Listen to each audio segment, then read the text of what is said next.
Good evening. I'd like to call to order the October 7th, 2020 Planning Commission meeting. The main purpose of tonight's meeting is to hold a public hearing and subsequent study session on the Canyon Park Subarea Plan update. Depending on the outcome of tonight's discussion and motions, Planning Commission may decide to close our ongoing public hearing of Canyon Park this evening. Before we move on to the agenda items, I'd like to acknowledge our remote meeting format. Under Governor Inslee's Proclamation 20-2811 regarding open public meetings, this meeting will be held remotely. Public comment will be accepted both in writing and orally.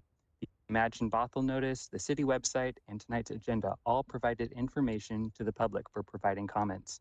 People wishing to comment were instructed to notify staff or provide written comments by 3 p.m. today. The meeting will be streamed live, as well as recorded and available for later viewing on the city's YouTube channel.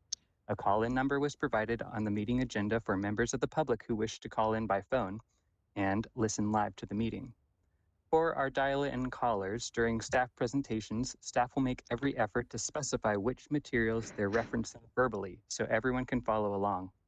Those who provided advance notice are able to make comments under the audience comment portion of the meeting. Email comments were encouraged as well and will be acknowledged. At this point, I'd like to take a moment to acknowledge the attendance of tonight's meeting. Chair Kiernan is absent and excused, and as Vice Chair, I, Commissioner Curd, will be guiding the procedure of the meeting.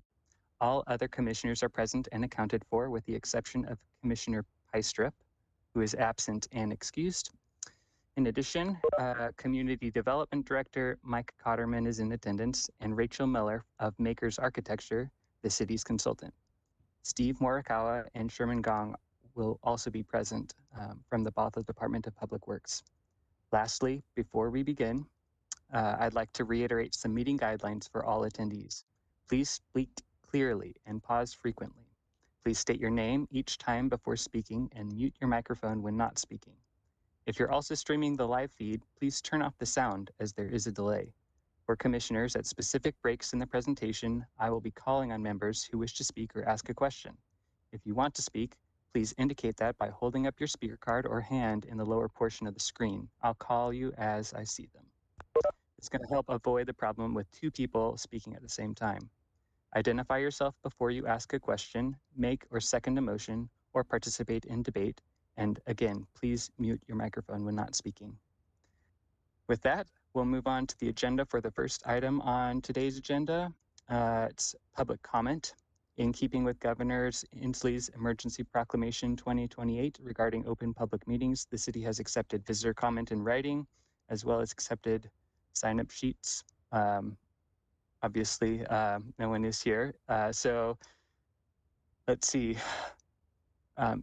Written comments, which were submitted to staff no later than 3 p.m. today, were forwarded to all commissioners and are a part of the record. Director Cotterman, are there members of the public who wish to speak tonight? Thank you, Mr. Chair. I received 3 requests to speak tonight, but those are all for the public hearing. I've already confirmed 2 of those speakers are on the line. We'll get to them when we get to the public hearing, but I have 2 new callers, so I just check with them very quickly to see if they're speaking for public comment or the public hearing.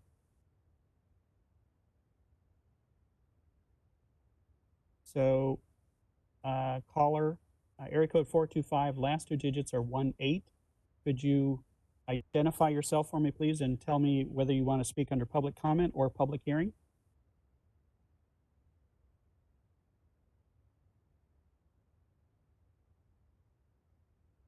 Last 2 digits. Hello? Yes, Anne? Yes. Okay. Are you ready? Are you ready for me or not? Not I'm sorry, yet. I couldn't hear. Okay. That's I'm sorry, okay. I couldn't hear you when something interrupted. Okay, I'll just wait. Okay, well, I'll unmute you when we get to the public hearing. And I assumed you're speaking under the public hearing and not under general comment. Is that correct? A public hearing. Okay, thank you.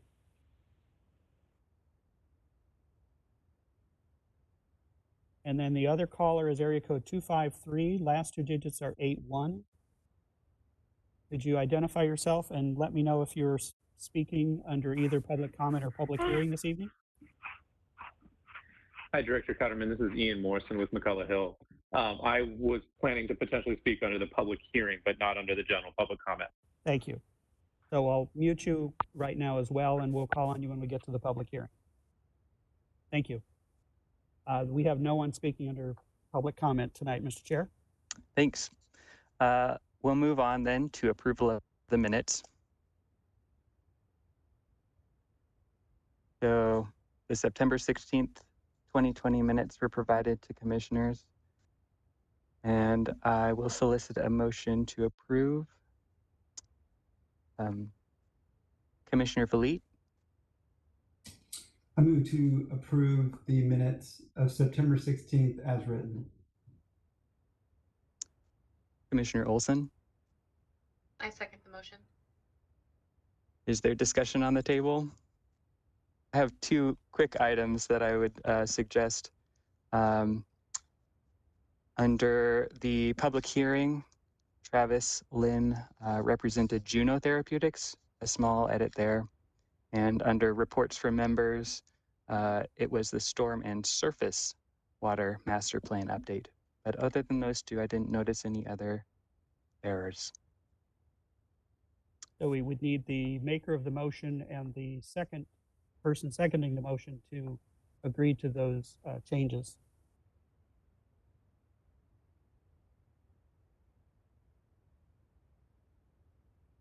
So I would agree to to approve the September 16th minutes as amended. and Commissioner Olson, I second that as well. any discussion on the motion? All right, place your vote by raising your hand if you're in favor.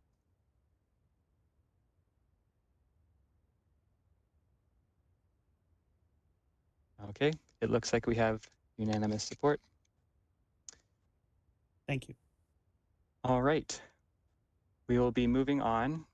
Is there any new business? I have no new business. Okay. Mr. Chair. The next item is public hearing on the Canyon Park Subarea Plan. I understand that we have 4 callers who wish to make public comment. Let's see. Each caller will have 3 minutes. And I guess you'll be unmuted and called on by Director Cotterman when it's your turn to speak.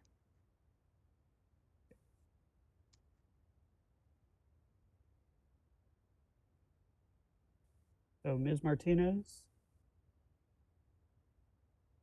you could unmute. Can you hear us?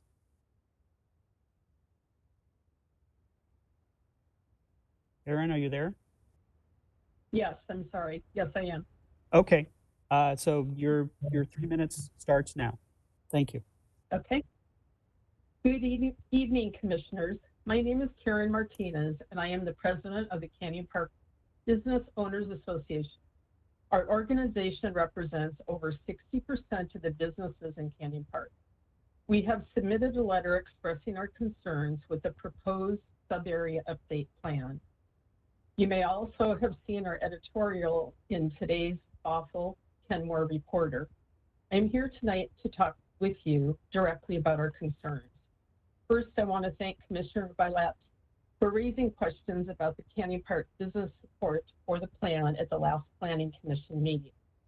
For the record, the Canyon Park Business Owners Association is opposed to the proposed sub-area update plan. We have repeatedly met with business owners in the park over the past few years to talk about the update plan. They are also opposed. We have been talking about the plan with our tenant businesses who also share our concerns. The city's desire to convert the park into a town center rejects our longstanding vision for the park as a business, biotech, and life sciences area. It simply will not work. And we are very concerned that new development standards imposed by the plan will set the park on a course for economic failure. They are conflicting, expensive, and cannot be achieved. Plans for traffic are insufficient and lacking, and the proposed plan will worsen employee commute times, cause gridlock, and make parking and congestion worse for everyone in Canyon Park. Two other projects will also add to the traffic problems in Canyon Park. The proposed WashDOT I-405 toll lane exit onto 17th Avenue Southeast and the proposed Sound Transit bus barn on 20th Avenue Southeast. We will have a traffic problem in the area that must be addressed, not ignored. These are big issues to be solved.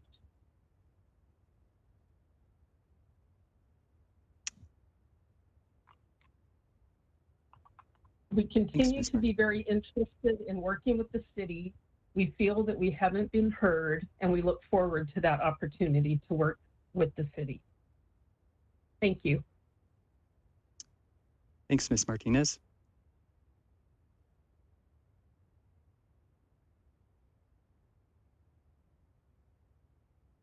You're muted. Once again. So next we have Travis Lynn with Juno Therapeutics. Travis, can you unmute?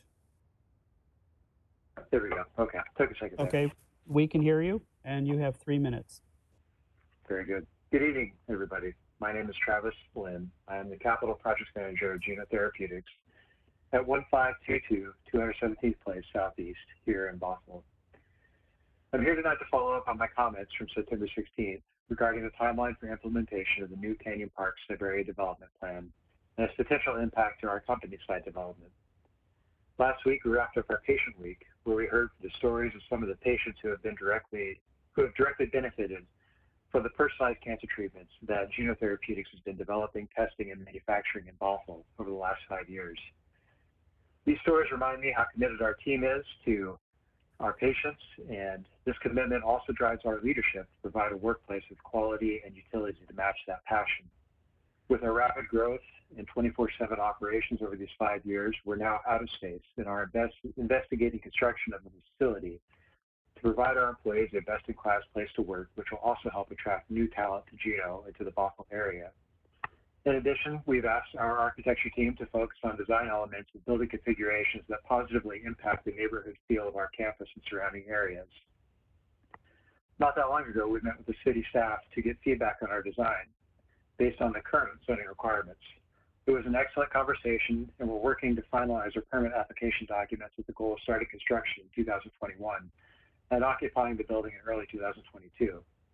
We appreciate the ongoing conversations about the Canyon Park Subarea plans and that it continues to be a dialogue between the city, residents, and business owners and employees. However, we're in sort of a limbo between our current design, in which we've invested months of effort and resources, and the potential new code that could be adopted in December, especially with respect to the new development requirements, such as increased minimum FAR, affordable housing requirements, solar requirements, and maximum parking restrictions. These concerns still exist, and each item poses a substantial unplanned cost or constraint, which would negatively impact our project.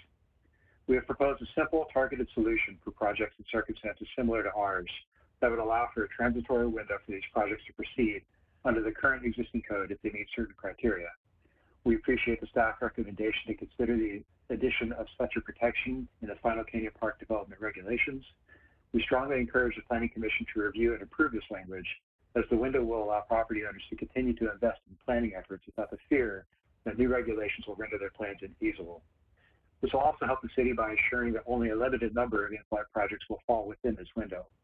We believe that this is a proven approach that has been provided in other code adoptions, such as the Washington State Building and Energy Codes, and as we previously discussed, the City of Bothell's downtown code updates. We look forward to continuing our positive relationship with the city, our fellow Bothell businesses, and the WashDOT and Sound Transit teams in the coming years. Thank you for your time. Thanks, Mr. Lynn. And next we have Ann Agard. Ann, can you unmute?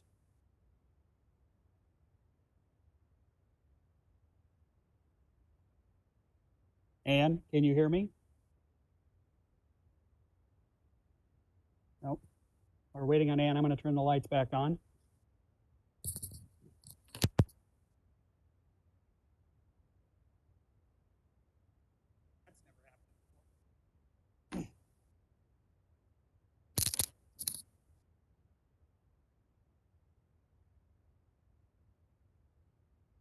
Anne? Anne, are you there? Can you hear me? I'm not able to unmute you, Anne. I need you to do that.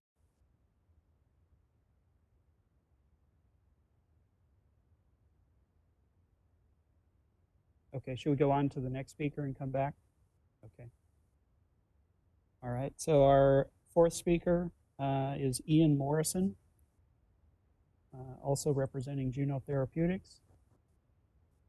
Ian, can you hear me? Yes, Director. Can you hear me? Yes, we can hear you. Thank you. You have 3 Okay. minutes. Thank you, Director. Thank you, Commissioners. My name, for the record, is Ian Morrison. I'm a land use attorney with McCullough Hill Leary, here on behalf of Juno Therapeutics. And I just want to follow up on Travis's comments. I think Travis tees up the challenge succinctly, which is, Juno is a thriving biotech business inside the Canyon Park sub-area, where generally this is aligned with the Canyon Park sub-area's goals of job growth. But as you've heard, the campus of Juno is growing, and there is an immediate need to start working with permitting. And as you guys are all well aware, the permitting process takes quite a long time to start from a concept to the place where you can get ready to submit permit documents. So Juno and the architect and development team have been working for many months on a goal of creating an additional office and biotech campus on their current site. And as part of that, we are stuck somewhat in limbo, which is designing to the current development standards with the potential of these new development standards under the Canyon Park sub-area getting adopted as early as December.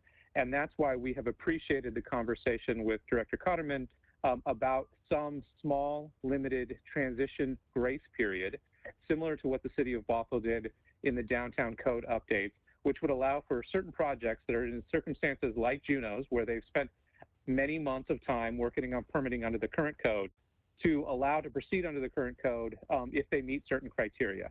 We think that this is an excellent solution for these limited circumstances, which would support immediate job growth and the insurance that Juno would be able to proceed with its construction schedule and the goal of opening up early in 2022. We have appreciated the conversations with staff. We appreciate Director Cotterman's recommendation that this is the appropriate time to consider this with the Planning Commission. We think that this can be done in a way that supports the overall Canyon Park sub-area goals while allowing for projects like the Juno project to continue and not be forced to redesign under new codes that are not yet adopted. We would strongly encourage the Commission's support for this idea and the ability to work with you and with staff to work on language that works for these scenarios and supports job growth. We thank you for your time and appreciate your consideration. Thanks, Mr. Morrison. Commissioner Valit, do you have a comment? Yes, and I don't know exactly who this question would be for, but and I really appreciate the 2 calls in from Juno with regards to, because I know we're looking at a 2/17 extension, and so I assume the city's been working with Juno with regard. I mean, because it sounds like that is potentially a big part of what we've been looking at, and this potential redevelopment of a site there. I would assume that would be integrated in very well with an extension on 2/17 potentially in the future. Thank you. And I could give a quick response to that, Mr. Chair, if you like. The 2/17 extension was one of the options that was considered, but it was not in the final recommendations. The extension would be 2/14, so it would not go through the property as you described it. Okay, thank you. So Anne.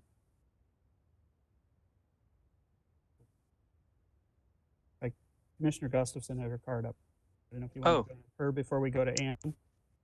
Yeah, Commissioner. Thank you. Sarah Gustafson here. Yes, thank you again to the representatives of Juno Therapeutics for coming and speaking as a business that is undergoing these changes. Since last meeting, I did a little reading about what you're doing and your genesis working with nonprofit organizations, creating the cancer drugs that you're working on. Really interesting. So I'm first of all curious if we are going to discuss the language for a runway that was mentioned in the last meeting.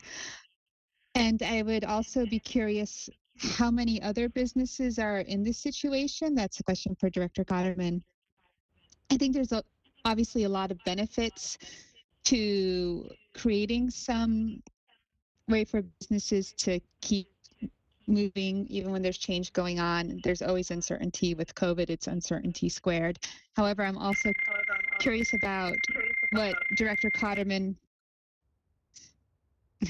would say are the sticking points, are the points of disagreement, because so far it sounds like everyone's on the same page, but I'm wondering if there are costs to the city that we should know about in order to weigh those against the benefits of helping these businesses. So thank you. Those are my questions. I think we'll be discussing the runway program substantively later on in the meeting. Okay. I don't know. I think maybe we should continue with public comments, but those are really good good items to keep in mind. And we'll definitely need to address those coming up here in the study session.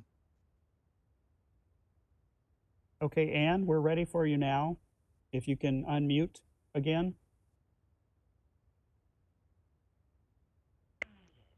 There Can you you are. hear me? We can hear you, Anne. Okay. Thank you. You have Thank 3 you. minutes. Okay. Thank you, commissioners. I wanted to follow up with my statement that I sent to you, my email that I sent this morning, to confirm that I support the staff recommendation, comment 4 on page 33 of your packet, related to the buffer enhancement, which is page 60 of the draft plan. And the language states to evaluate the potential for applying different buffer requirements for the sub-area in conjunction with the CAO update. And I look forward to receiving information from this critical areas analysis that is referenced. However, it is not clear on item 10G in the packet, page 39, exactly what is meant by or how the city would condition development to meet best available science while the citywide process was ongoing. I recognize that these are mitigation measures for the planned action, but I would request that there be some more clarity as to exactly what is being proposed in this comment, or what is meant by this comment on page 39.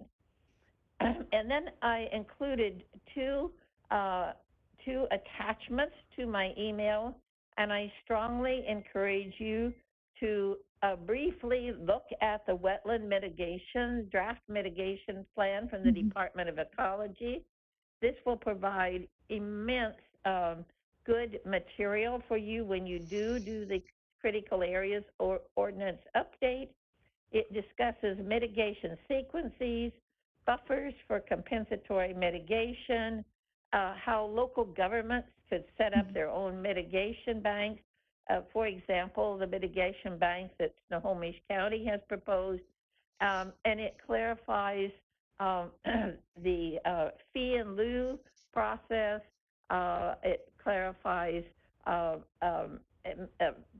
mitigation that is done ahead of time, which is also referenced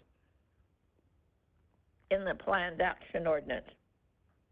So I look forward to your meeting later in October, and appreciate this opportunity to discuss this evening with you in the Canyon Park Plan.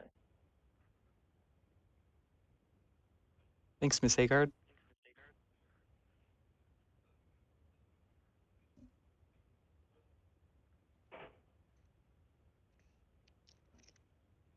Once again, I can be trained despite evidence to the contrary. That's a good reminder to me. Thank you, Anne, that the commission was forwarded 2 additional comments. One was the email that Anne mentioned, and that's exhibit number 25. Unfortunately, I was not able to open the second attachment, Anne, and I sent you an email back. So if you could, for some reason, it did not treat it as a PDF. There was something in the file name that didn't allow it to be opened. So if you can send that again as a PDF, I'll forward that on to the commission. But the commission did receive the one attachment of the wetland mitigation from DOE, as well as your Okay. email. And then the other letter was received yesterday that I forwarded to you, and that was from Molly Lawrence with Ben S. Feldman, representing the Canyon Park Business Owners Association, which had a couple of attachments. So you have those as well. And staff is still reviewing all of that information. Sounds good. So with that, Mr. Chair, those are all the people we have that have requested to testify during the public hearing. And staff is recommending that the hearing be closed at this time. Understood. Commissioner Gustafson, do you have a comment? Thank you, Chair. Yes, I wanted to address this to Ms. Martinez of Canyon Park Business Owners Association. I read the editorial and the reporter today, and I'm really trying to learn more and understand if the current plan as detailed would not go through, what would be the Canyon Park business owners' preferred alternative? I remember last meeting, Ms. Ray Liao mentioned perhaps an alternative would be to redirect the roads away from 405 so that there would not be so much traffic around the private road network. But I think that's only one piece of the alternative that the business owners would like to see. So I think my question is, would you prefer a state course plan that would, instead of concentrating growth in Canyon Park, concentrate it elsewhere? Or would you prefer maybe a mitigated alternative that would still allow for jobs and homes to come to Canyon Park, but maybe not quite in the same numbers that we've seen so far? So I'm really curious about the alternative vision that the business owners would propose. Thank you so much.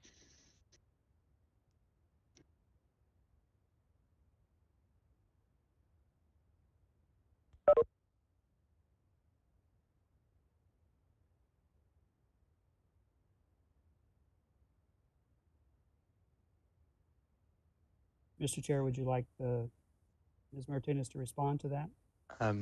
If she's still on the line, yeah, we can provide her an opportunity to respond. I believe she is still on the line. Yes. Karen, are you still there?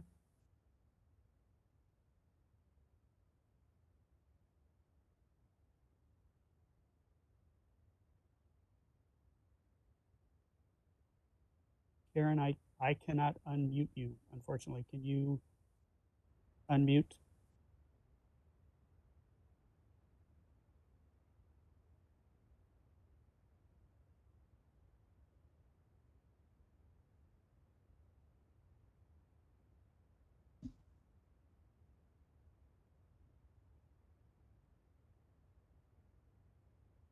Unfortunately, Mr. Chair, I'm not able to unmute her. I don't have that. Oh. Okay. Oh, I there we are. believe I'm unmuted now. Now you are. Yes, we can Okay, hear you I now. apologize. Great. Okay, thank you. Our big concern is that within Canyon Park, traffic is, once we're out of COVID, traffic is pretty horrendous anyway. So, you know, we're very concerned with the off-ramp from 17th and then the bus barn, just to add more traffic to an already high density situation right now.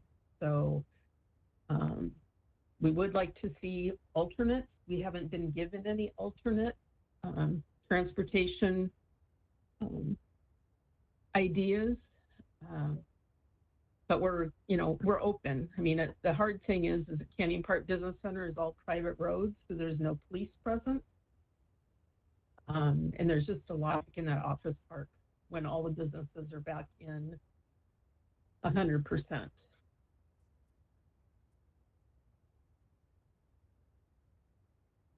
Thank you. Great. Thanks, Ms. Martinez.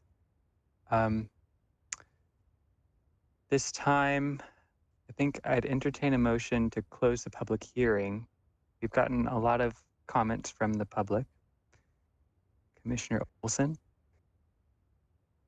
I move that we close the public hearing.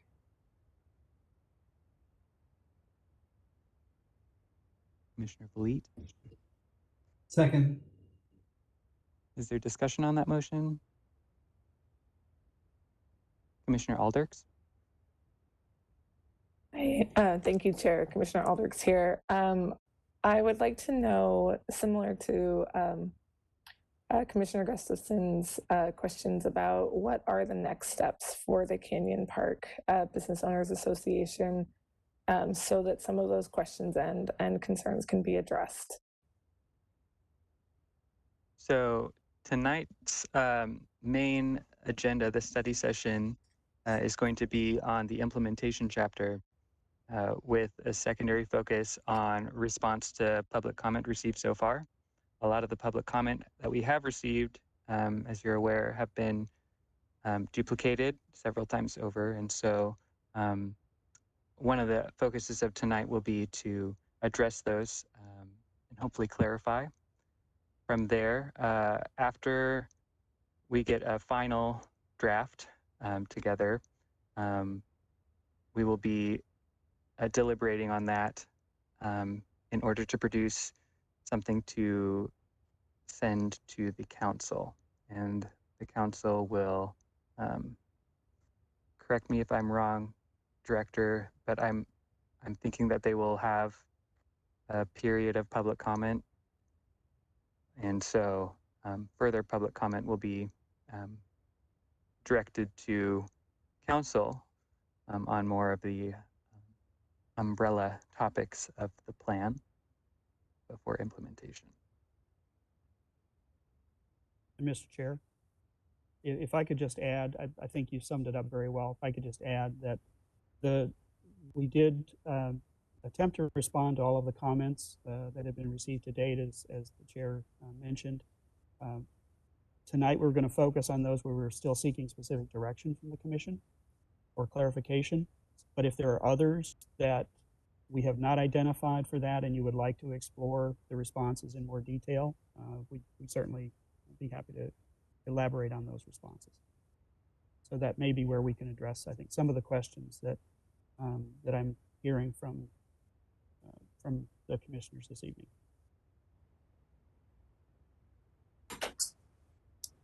Thank you, Director Cutterman and Commissioner Curd. I appreciate that. Just want to make sure that our callers know that they are being heard and that their concerns are being addressed.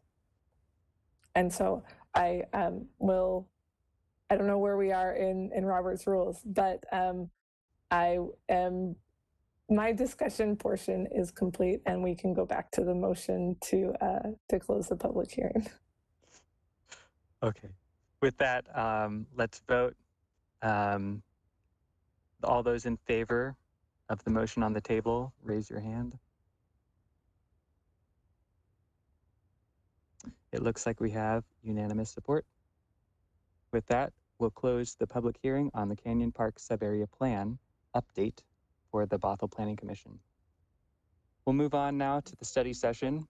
The main focus of tonight's study session will be the implementation chapter, or the draft thereof, with presentation by Rachel Miller of Makers Architecture. And just so commissioners are aware, we'll follow up with the response to comments portion later on in the meeting. With that, Ms. Miller. Thank you, Chair and Commissioners, for having me here again. It's good to see you all. Thank you all for your energy on the plan and your fine-tooth comb look through it to make sure we're getting everything right in there. So thanks for that. I am going to briefly just walk through the chapter. It's in your packet, but just give a little bit of an overview. And then also in your packet are 3 main questions that we'll be asking you, looking at the actions themselves, making sure the description's clear, and reflecting your direction, looking at the timing of the actions, and if you have any questions or suggestions on that, and then looking at the priority, and again, any questions or suggestions on that. So I'll just walk through really briefly just to remind us all of what this chapter is. It is really taking all of the meat of the sub-area plan and turning it into a checklist for mostly staff to work on, but a lot of partnerships as well. So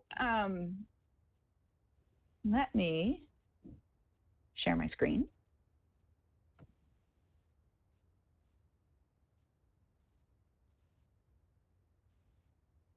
All right, is everybody seeing that? Great.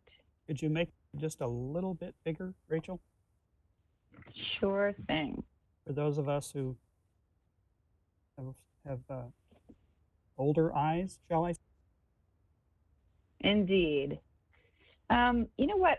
The way that it's set up right now, I do have to flip through the pages one by one and then zoom in. And I don't need to stop on this page. Okay. On the second page, I'm going to keep it just zoomed out for a little bit because all we need to see are the headings for a moment. And then when I get to the actions, I'll zoom back in. So the transportation projects section just reminds us of the ways that these projects can be funded. And then that first numbered list shows the relationship between a few different projects and an intended order.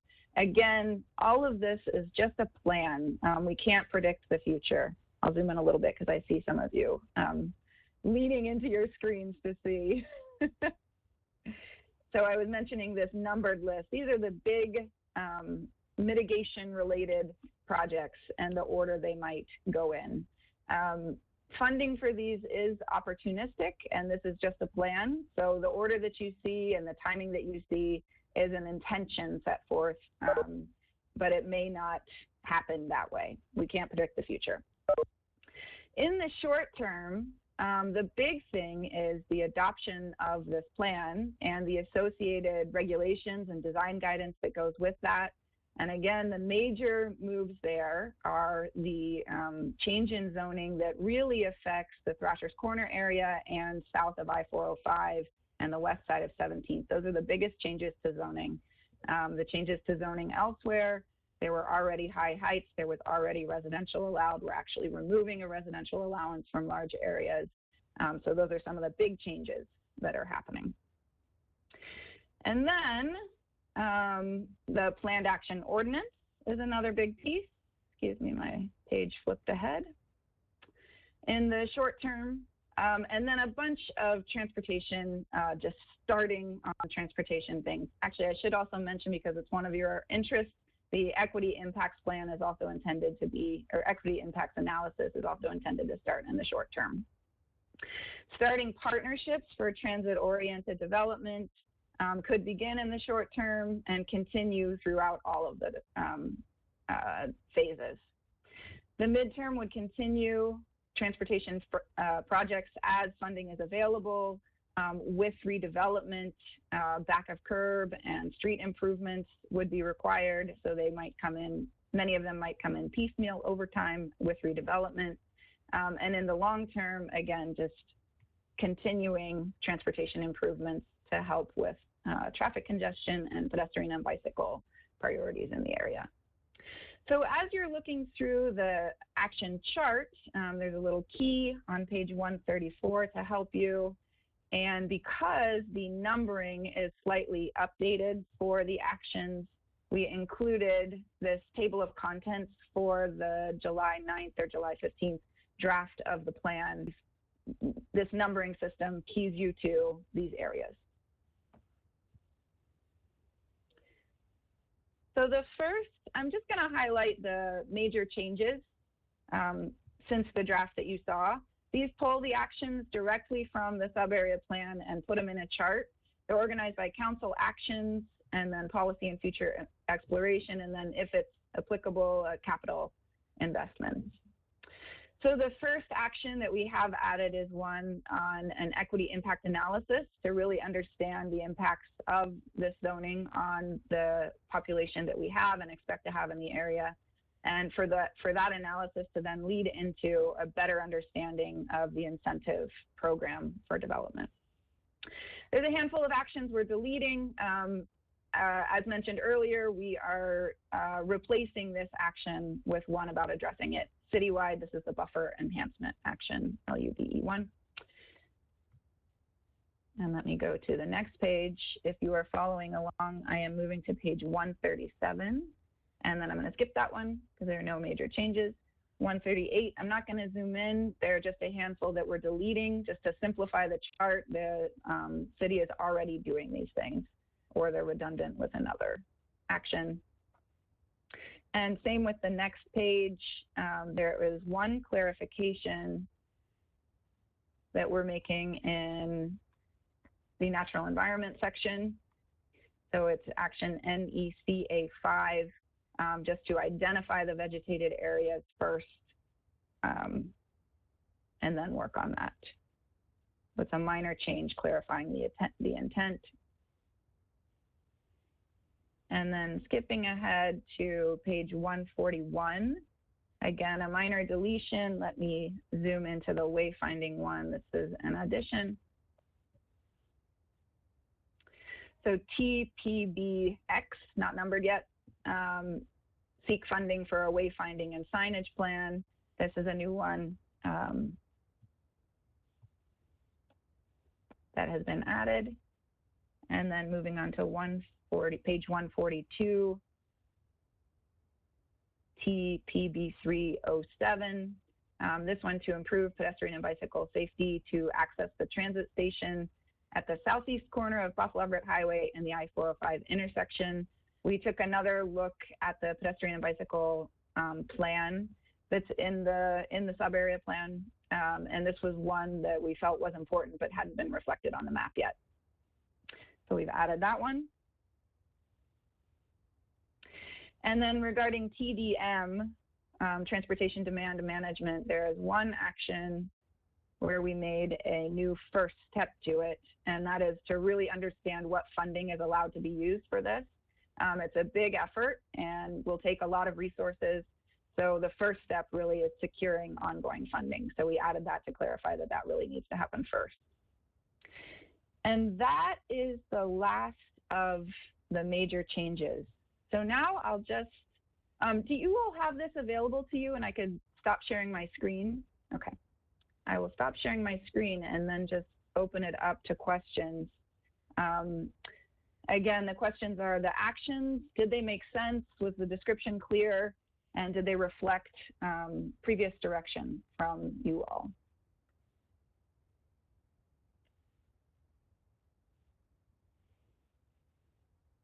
Commissioner Gustafson?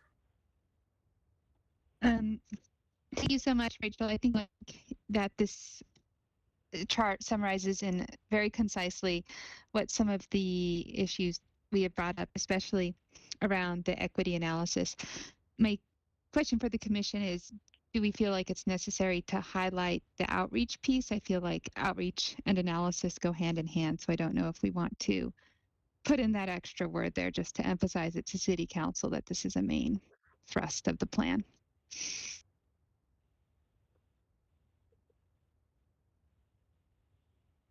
We could certainly do that. Thank you.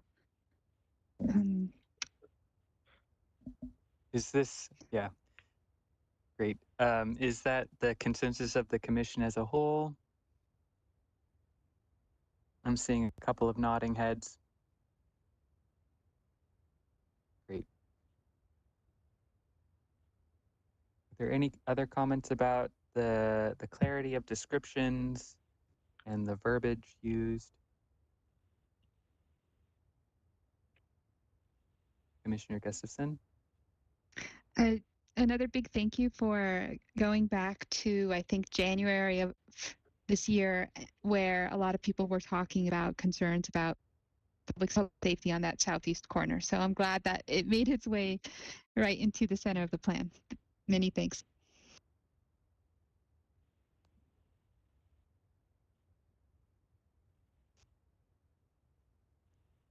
Okay. The next item to discuss here is the timing. So the second column from the left on this spreadsheet does suggest whether it will be a short-term, medium-term, long-term, or ongoing effort. With regards to the highlighted additions or changes, do people have any comments on the timing of these projects?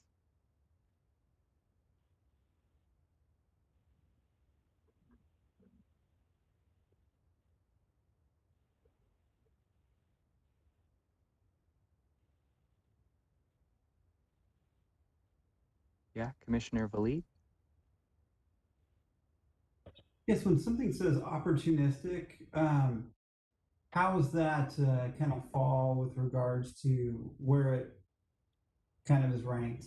I mean, I know, how is that followed up upon? Thank you. Yeah, so when it says opportunistic, then the first place to look is its priority. And if it's a high priority and it could be funded by grants, then it's really dependent on getting that grant funding. So it means that applying for grant funding or seeking other sources is something that could be done at any time when staff is available and has the capacity to work towards it. Higher priority items would come first. Okay, thank you.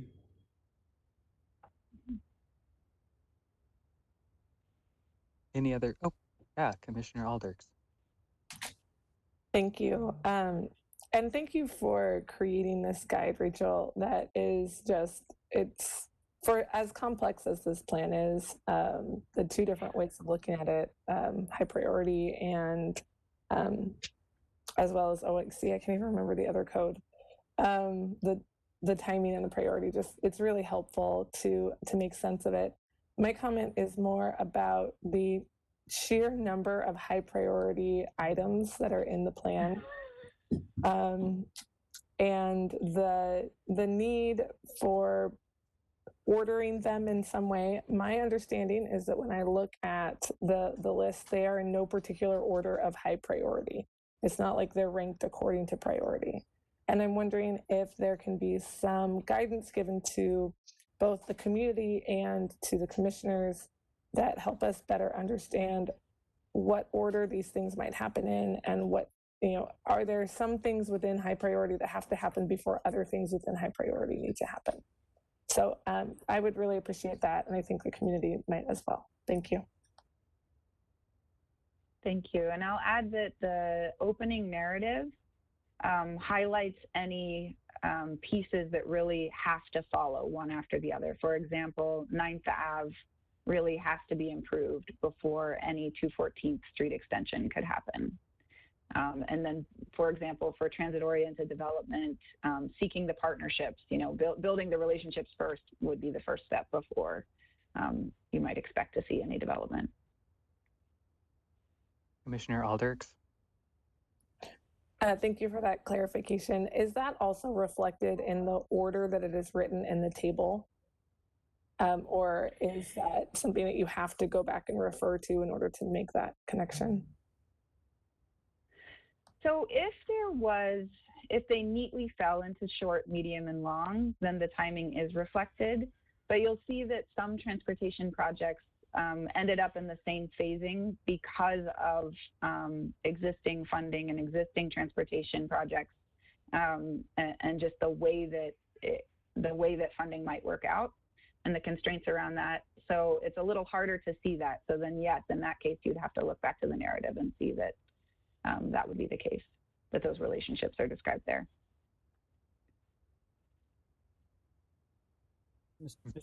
Chair, just to add to that, I think Commissioner Alders raises a good point, and it's one of the things that as staff we've noted as well. There are a lot of high priorities here, and the next level of specificity is really beyond what we would want or be able to do at this point.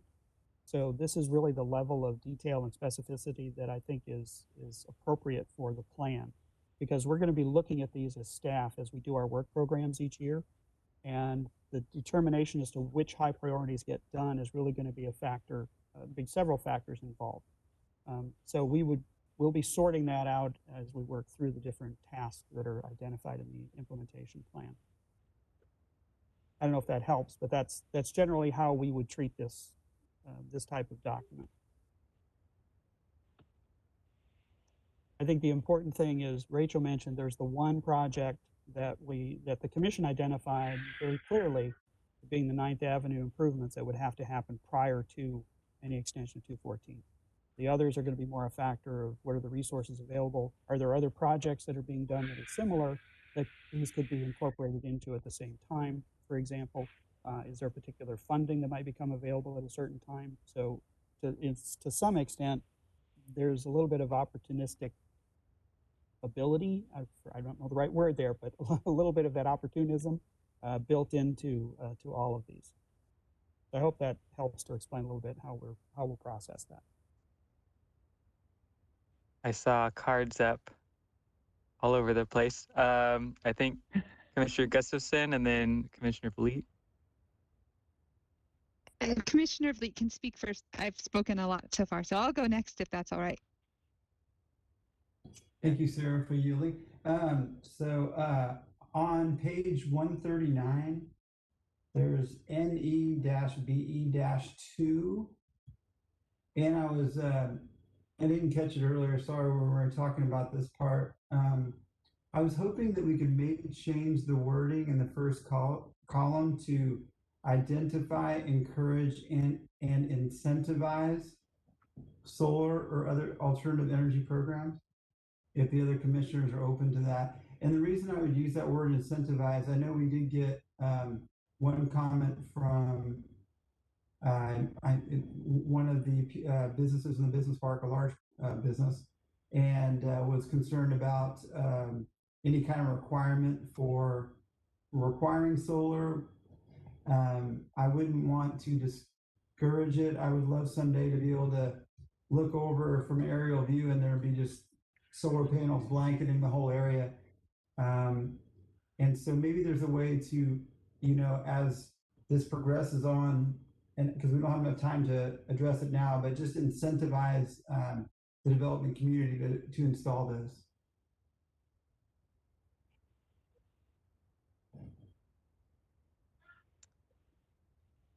I'll respond to that too. I think using that word incentivize does clarify that it's not a code requirement, which I think maybe some of the members of the public were concerned about. And that's definitely not the intent of our discussion, at least. And so, yeah, I'm on board with incentivize that language.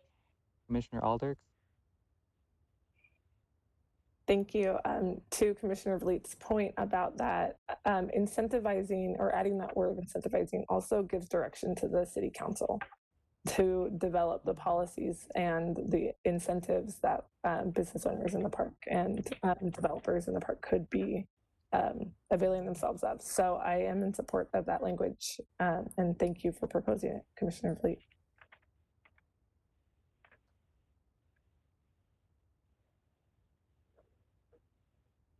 Are there any other comments on prioritization? Commissioner Gustafson? Thank you, Chair Curd. Sarah Gustafson here. I still am very skeptical about the 214th road extension. It is not as large as a sticking point for me as, for example, the equity outreach, but it is something that I'm not on board with yet. And I have at least 3 questions to ask about this that I might not have asked before. So I'm wondering, what is the proper venue to ask those questions? Thank you. I think now is a great time, so. Thank you. So here are the questions that I have. Again, let's take a look at what we're thinking of. To me, the North Creek wetland is almost like a lung, and if you snip off the edge of your lung, you're still perhaps damaging the organ, and that's how I feel about the 214th Street extension in North Creek. So I understand the trade-offs here in that we can't have everything, of course. So perhaps we can get to some kind of agreement here, but I'm still wondering, first of all, we've talked about mitigation, but as far as I understood, we only talked about mitigation sites for pedestrian bike path.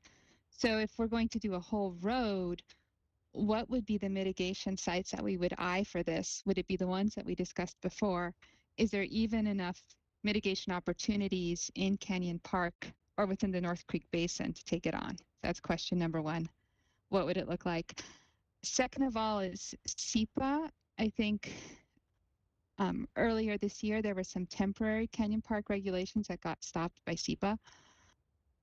Is there a problem that we could envision where building on wetlands would lead to a SEPA appeal in the future? I know that 214th is not the number one road it would get built, but perhaps there's an issue there. And my third question is just about the dollar costs. Building the road, responding to appeals, and paying to do the mitigation. So those are my three questions.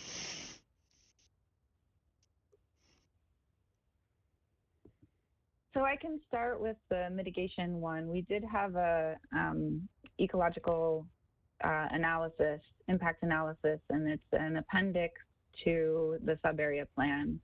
And it does identify restoration sites and mitigation opportunities. Those are summarized starting on page 91, I believe, of the sub-area plan. There was, if I remember right, there was one major site that was an opportunity, and then a handful of other sites. And altogether, please do look back to the ecological impact analysis, because it does outline pretty clearly how far you could get and how much could be mitigated through that. And if I remember right, it was pretty close to full impacts within the sub-area. Full impacts being mitigated within the sub-area. What was your second question? Second question, is there any possible ability for a SEPA appeal, given that this is a critical area, to kind of scuttle the plans that the community's been working on so carefully here? Mike, do you want to address this one? Sure. So to the extent that any of these projects are covered under the planned action EIS that was done, there would be no SEPA appeal at the time of the project. If a project triggers a separate or individual SEPA review, then yes, it could be subject to an appeal. And for this type of a project, I'm not sure. At this point, it's difficult for me to say if it would fall completely under the planned action EIS. I think that's the intent. But depending on how the project is designed, it may trigger some additional environmental review at that time. And we really wouldn't know that until we got to that point of the project. But yes, if there is a SEPA as part of the project, then it could be appealed, as any SEPA decision can be. And I think your third question was more about the cost, and I'm going to ask Steve if he could address that.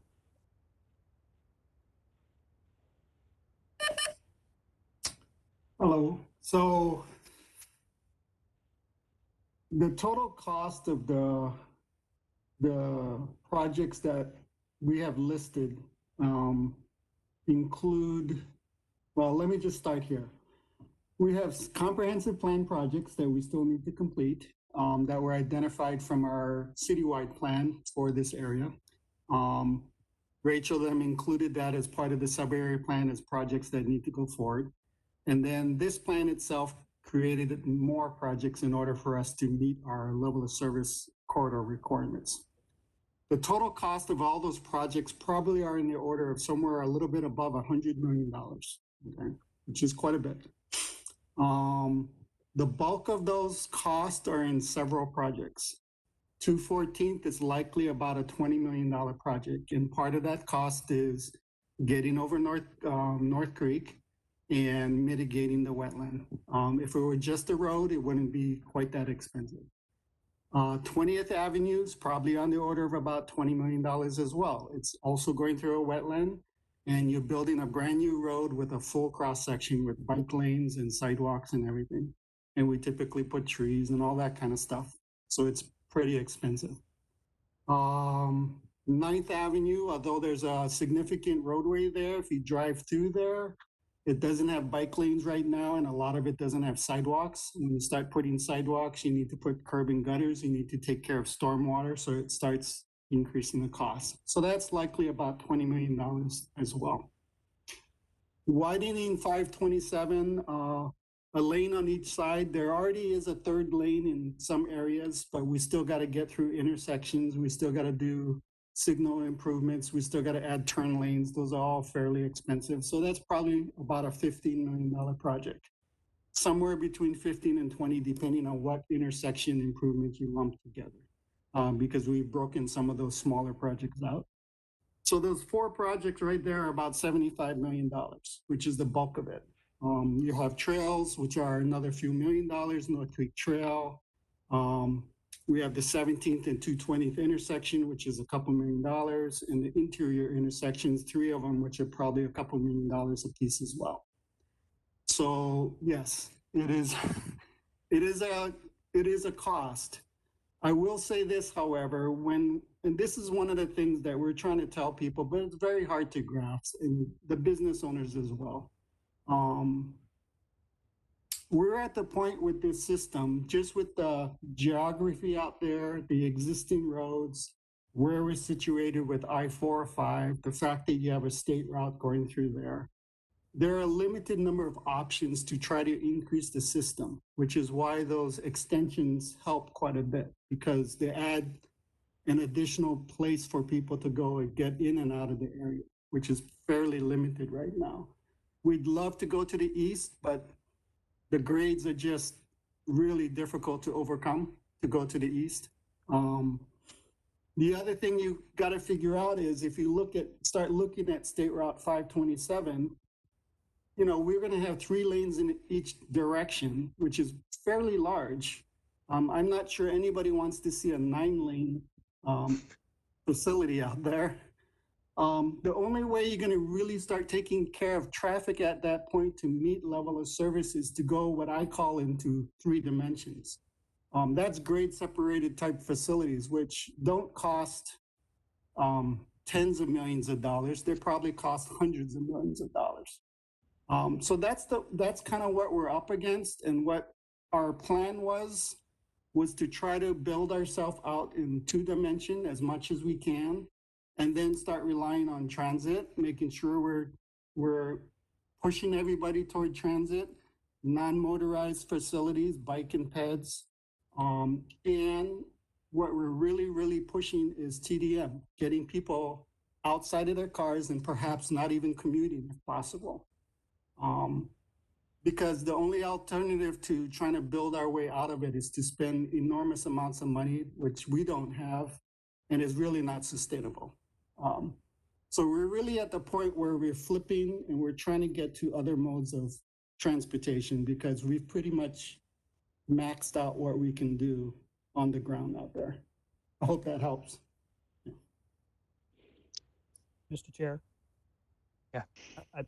Thank you, Steve. I think Steve stated it very well, but I think it's worth reiterating and emphasizing the points that he made, because one of the recurring themes that we've heard in the comments, particularly from the Business Park Owners Association, has to do with increased traffic, and that there's not enough being done to mitigate the traffic. Steve just enumerated 4 or 5 projects, about $100 million, that are, I think with one exception, correct me if I'm wrong, Steve, I think only one of those was already on the plan.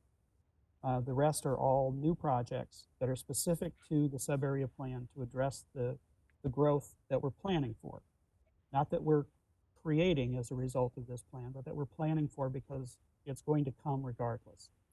So I think it's important to keep that in mind. 214th and 20th in particular were identified early on as needed to make this area really function better than it does right now, because there are only 3 ways in and out of Canyon Park, and 2 of them rely heavily on 527. So I just want to emphasize the points that Steve made because I think it really directly addresses the concerns that we've heard about traffic, and they're legitimate concerns. I'm not trying to minimize that at all. There will be increased traffic in this area, regardless of what plan is ultimately adopted or not adopted. We will be facing additional traffic. I have something I need to take care of, but that's the point that I wanted to make. Oh, magically came back on. I hope that helps to sort of expand a little bit on what Steve was talking about and put it into the broader context of how we're trying to address the comments that we've heard. We have heard them. We are taking them seriously. There is a limit on what can be done in terms of addressing the amount of traffic that's going to happen, not just in Canyon Park, but all over. You know, you don't add, what is it, 3.2 million people to the region and not have traffic issues. So that's where we are. Great. Thanks for that clarification. Commissioner Olson? Thank you, Chair. Commissioner Olson here. I'm really bad at introducing myself, but I remembered this time. So I did want to speak to 214th and to what Director Cotterman just said. So this is my neighborhood, as I think a lot of you know by now. I've actually lived on Nike Hill since I was 5. So I learned how to drive here. I drive through here every day. Not every day now, but historically. And I just don't see another way, like another road extension in place of 214th. Looking at this plan as a resident before I was on the commission, I completely understand the concerns about the wetlands, but I think it's something, especially given that the almost the full mitigation, like Rachel was saying, is possible. I think it has to be done, you know, and then we just need to really make sure that the mitigation goes through, you know, as well as planned. So I guess I just wanted to acknowledge Commissioner Gustafson's concerns, but just add the point that I don't see another option that helps really. So I really appreciated Mr. Morikawa's comments about that because I definitely agree as a resident. And then the other thing, I've been thinking a lot about the business, Canyon Park Business Owners Association's comments. I think they're in a tough spot because they're kind of in focus right now.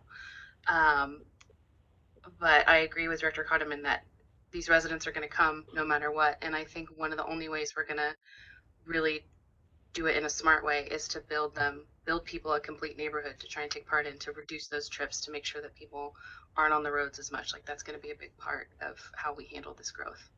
I think we haven't been able to do that very much in the past in Bothell, and I hope that it's successful, and I really believe in that. I'll stop talking now. Commissioner Valit? Thank you, Commissioners Olson and Gustafson. Sarah, thank you for bringing that up, especially with regards to like the reference of an artery and a wetland system. And then it's good to hear from Commissioner Olson being a resident of that neighborhood for most of her life. Yeah, the environment for me is usually kind of the first priority when I come to any decision about doing something in the Planning Commission. And so at first I was very skeptical about the 214th, but I'm going to agree with Commissioner Olson that I think looking at it at this point in time, after all this work the city's done with regards to the Regional Road Center and making this a really great place, I feel like I trust the city of Bothell and this 214th extension. It sounds like it's not going to happen for a while. There's some other things that have to happen first with regards to 9th, and so it's quite a ways down the road. I'm hoping at that time that they can really not to create an expensive project, but I hope they can create something that's aesthetically really pleasing rather than just a road. It makes it a little bit more acceptable, and I feel like knowing the city of Bothell, they could do something with regards to how they did with Horse Creek daylighting and other related projects, that they can do it in a way that really respects the wetland system and does it in the best possible way to make that wetland system continue to operate as well as it can. So thank you.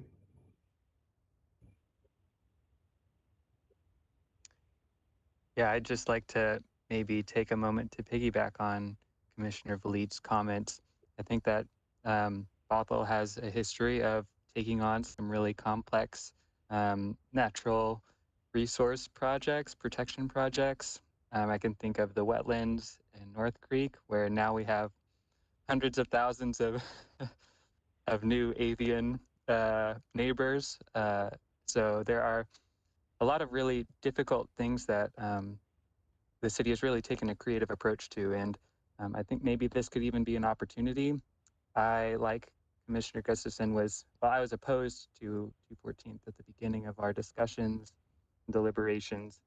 And I had talked to those same people at the meetings and heard their hesitations and fears about plugging a road through there. I've walked through those, well, not through the wetlands, but on that road back into the woods over there, and I feel like, given the other opportunities that we have, which are really limited to alleviate some of the traffic concerns, this is a clear choice, given the fact that I know there are significant barriers to making the problem worse. We have a pretty solid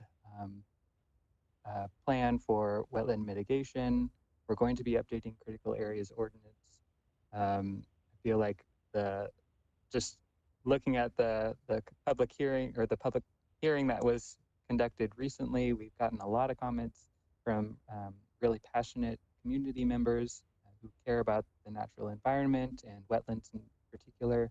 And so I think if any city was going to take this on, I think Bothell can do it right. So I really hope that I'm still fairly skeptical, but I'm comforted in the fact that we have a good track record, and I think we can replicate it. So, are there any other comments about this item or other prioritization?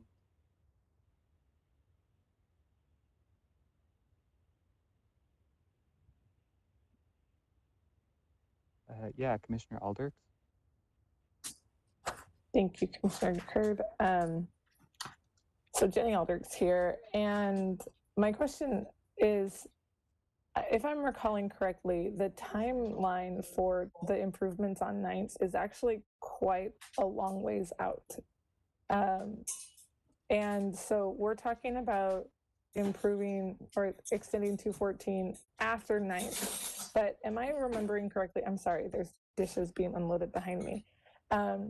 But am I remembering correctly that the timeline for the improvements on 9th is like 20 years? Okay, I'm seeing Rachel nodding her head. Go ahead. Yeah. Yeah, the 9th Ave is in the long-term phase.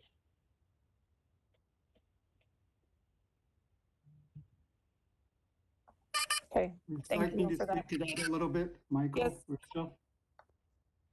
Okay, so let me address it from a couple ways. We are trying very hard to make this a realistic and practical plan. Once in a while, plans. One thing we learned at Bothell with the downtown is you have to create a plan, and you have to believe that it's going to work if you really do want it to work. Because there are many plans out there that have been planned, but realistically speaking, it may not be accomplishable. So we actually have taken a look at, $100 million is a lot of money. It is over a 25 year period, which helps. We rely a lot on federal grants. City of Bothell has been extremely successful with federal grants, knock on wood. Out of the $100 million, likely almost a third of it would come from federal grants. We would get traffic impact fees, which would pay a big chunk of that. And we would go after state grants where we could as well. That combination of money would help us get through that $100 million. We are slightly conservative in that we're not relying on other sources of funding that we typically could go after, like legislature. We could say 527 is so important to us that, hey, you should allocate some funding to us. We haven't included that as well. So that's So in doing so, we've actually looked at a grant program over 25 years. And the first 5 years are difficult because the city is committing itself to completing the widening of Bothell Everett Highway and Bothell Way between Reeder and 240th. That's a significant project, and it's going to take a few grant cycles. Federal cycles are every 2 years. So it's going to probably take us another 6-7 years to complete that project. It's important for us because one of the reasons we want to widen it is not just for single occupant vehicle traffic, but really we're trying to convince community transit to take Swift all the way down to University of Washington, Bothell, and Cascadia College. And they have indicated to us that that bottleneck needs to be addressed so that they can get their routes going consistently and reliably. So that's one of the bigger reasons. And we actually wrote that in our grant application, which we've been very successful in getting grant funding to start design. And we just recently got some right-of-way money to start purchasing right-of-way as well. Okay. So that puts us a little bit out in terms of starting big projects in the sub area. But the way that I've kind of looked at it and laid it out a little bit, to me, one of the most important things to start off with is the TDM program, because that's what would start taking trips off immediately. And it is not tens of millions of dollars in one chunk in 1 year type of project. It's something on the order of $250,000, a couple staff people every year consistently forever once we get it started and funded, self-sustaining. So that would be, to me, one of the first things we do. The 214th is actually one of the last things we do. And I think that's not such a bad thing if I'm thinking about it, because it gives us an opportunity to be successful with the TDM program, to see what the 527 widening does. We would improve 9th because that's part of our comp plan anyway, and it should happen before 214th. And then 20th we would do as well before. So if 214th is toward the back end, and that's the one that's the most difficult to swallow because of the wetlands and the effect on the neighborhood, that may not be such a bad thing. It gives us some time to see what our other stuff does and how well we can be successful at a TDM program. Our TDM program shoots for 14%, but if we exceed that, and we can maintain our level of service, sometime between there, we're going to adjust our overall comp plan a couple of times. And that gives us an opportunity to realign ourselves. So that's kind of how we're looking at it, and that's kind of how it's shaking out.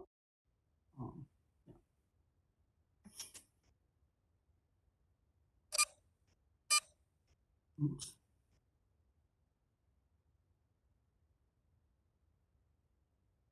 All right, additional comments on this portion of the meeting? Rachel, have we provided? Oh, Rachel.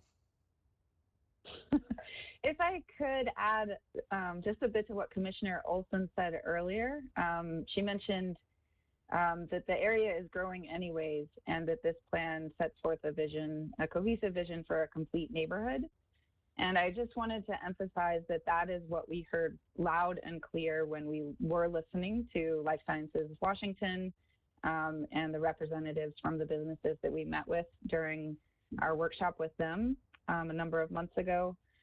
What we saw, there have been a lot of CCNRs in the area for a long time that have prevented residential. Wherever those were lifted, residential development immediately came in. So that's where you see the townhouse development right there in the middle of the business park.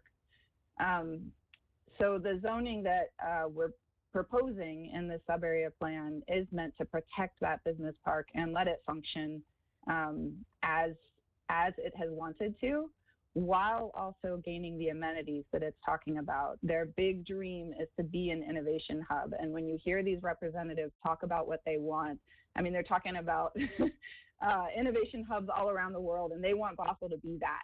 So they are looking for the type of rub shoulders with your neighbor, spark the next creative idea, solve, cure cancer together, happening right there in the Bothell Canyon Park Business Center.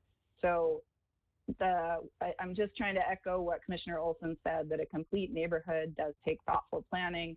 It does take allowing for other types of buildings to come in than had traditionally been there. But where those are proposed are outside of the central business park, but close enough to be those types of amenities that they're looking for. Thanks.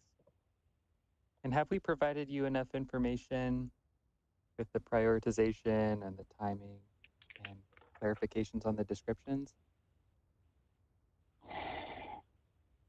So I've only heard two edits that the commission had some consensus on. One is for NEBE2 on page 139 of the packet. Identify, encourage, and incentivize solar. And the other was on the LUAC3. Equity analysis. Right. Apply an equity impact analysis and outreach to this plan's zoning actions, so on and so forth. So those are the two that I heard. Same here.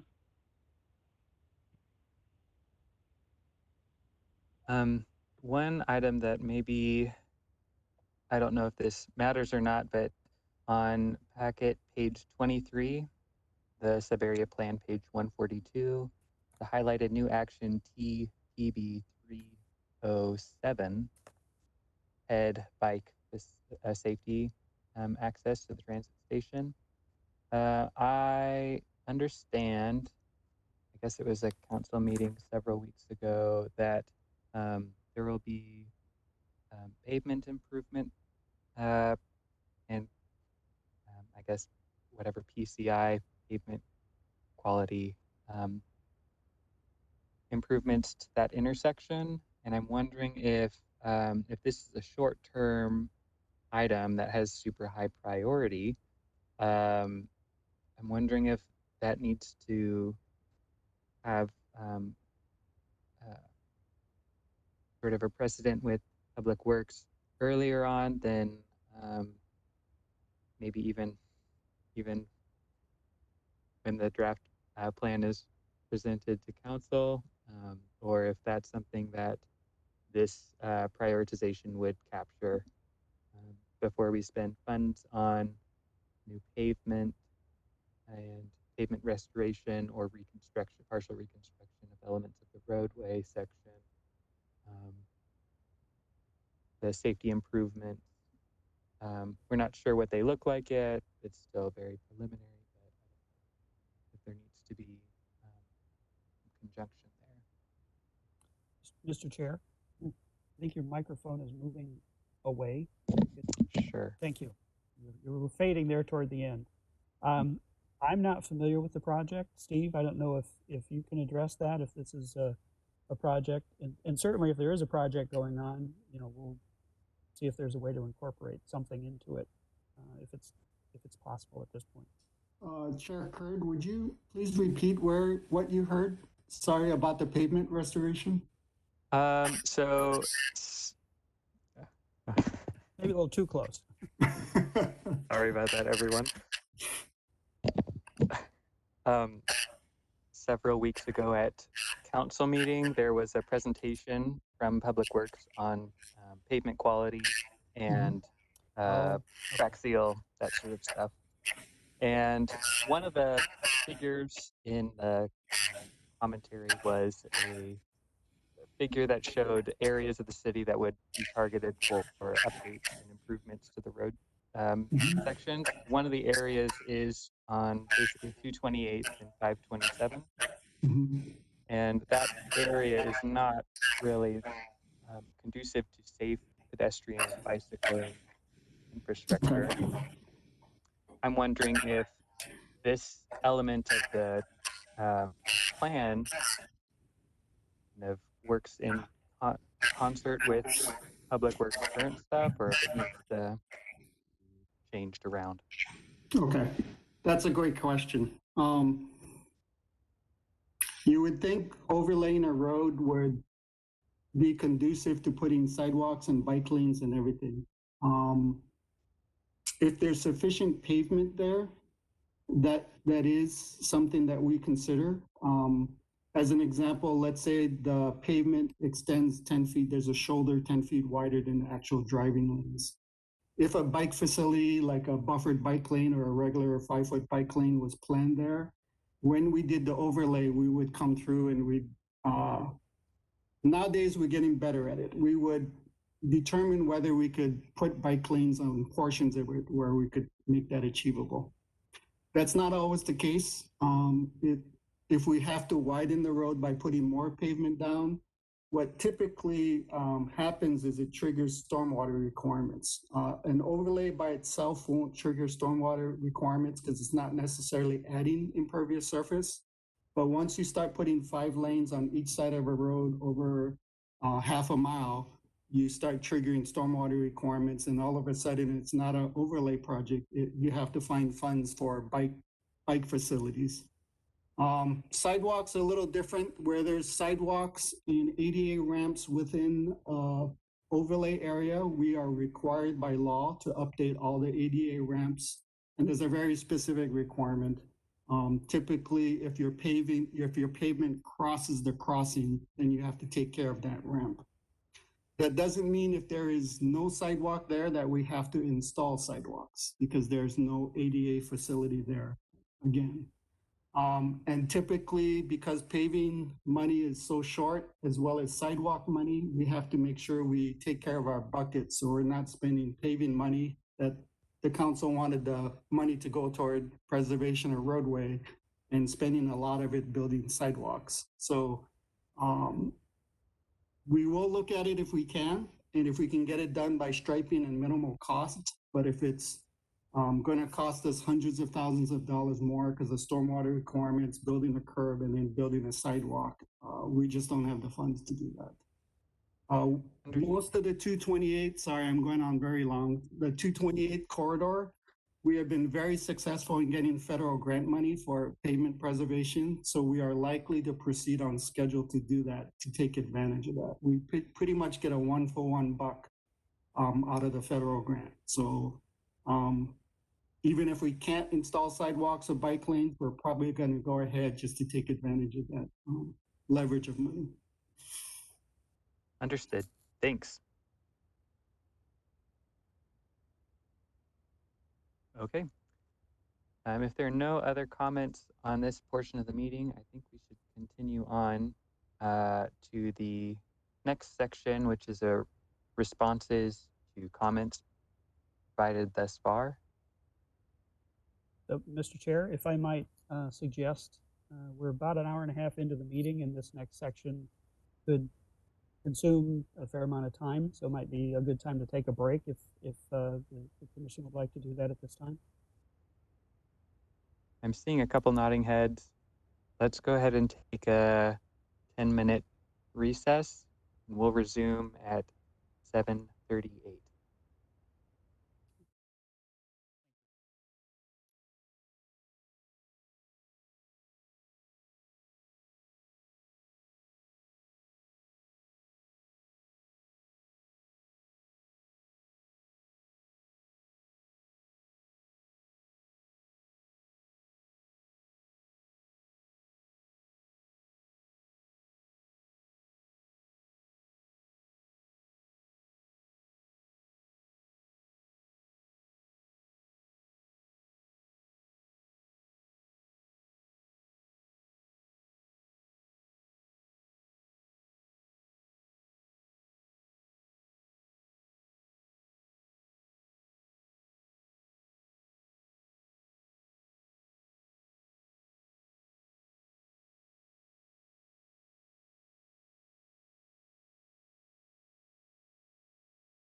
Welcome back to the Planning Commission meeting.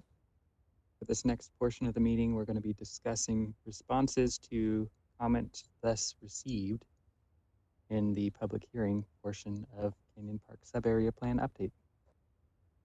Director Cotterman, do you want to briefly summarize the relevant comments for which you're looking for commission feedback?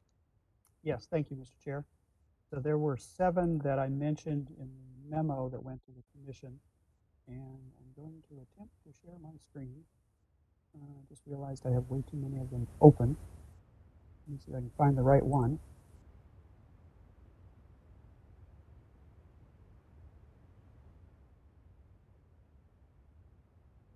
And give it a second to load. There we go. So as you can see, this was a rather lengthy document we've received. As of today, we've received 25 exhibits over the course of the comment period. Some of these preceded the opening of the public hearing in July or June or July. I forget exactly when we opened it.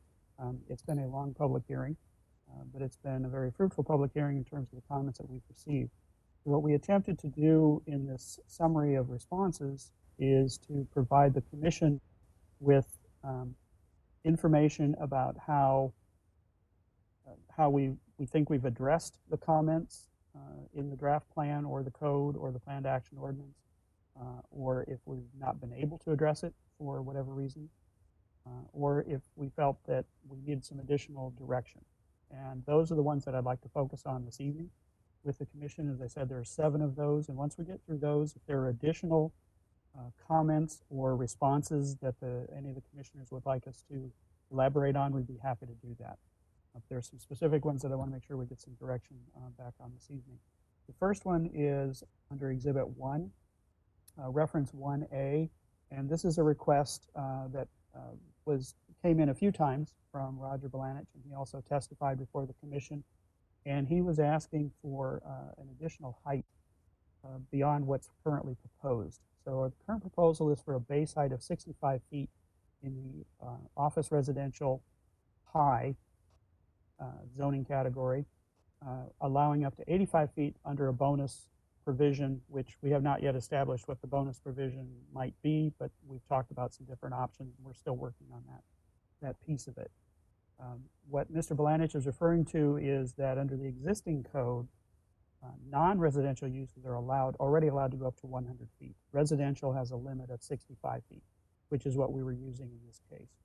So the question to the commission is, staff is recommending that we retain what we're currently proposing, which is the 65 base with an 85 at the bonus height, and that we can have some additional discussion about this when we come back with the draft code next time. But I wanted to get some feedback from the commission tonight, if possible, if you would like us to look at what 100 feet would be, what that would mean in terms of residential versus non-residential, if you want to track more with the existing code. And I will tell you the reasoning for the couple of things that the staff was looking at with working with the consultant on this. When you look at building construction type, this is what really comes into play. So you can build what's known as 5/1, sometimes referred to as 5/2, which is 2 floors, 1 or 2 floors of a concrete base for that first and second level, and then 5 stories of wood construction above that. And in the development and construction field, once you get above that level, then you have to go into a much more expensive type of construction, which involves steel and concrete going above that. So typically, you don't see buildings that are taller than 75 to 80 feet that are that type of construction. And once they go to the more expensive, they usually jump to, say, 12 to 15 stories just to make it pencil out in terms of the cost. So we felt comfortable with the 65 with up to the 85. That was our reasoning. I have not had a chance to talk to Mr. Belanich anymore about if there's some specific reasoning behind his request or if he's just looking for a continuation of the current code. But we didn't feel from the staff standpoint that the 100 feet was really necessary. And it gives us an opportunity to build in some incentives there to get that additional height beyond the current residential height. So with that, if there's any, I will take this down for a second. Okay. Commissioner Vliet. I would like to agree with staff on retaining the current height limit. Thank you.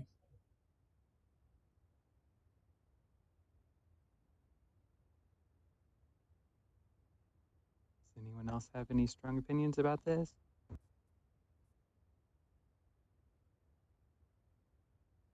Commissioner Alders. Thank you, Commissioner Curd. It is not a strong opinion. It is more of a question for somebody who doesn't know better.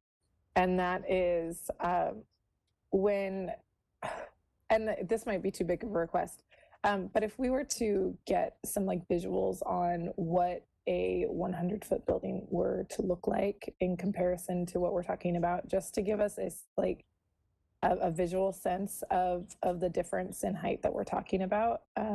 Is that possible? I can look for examples.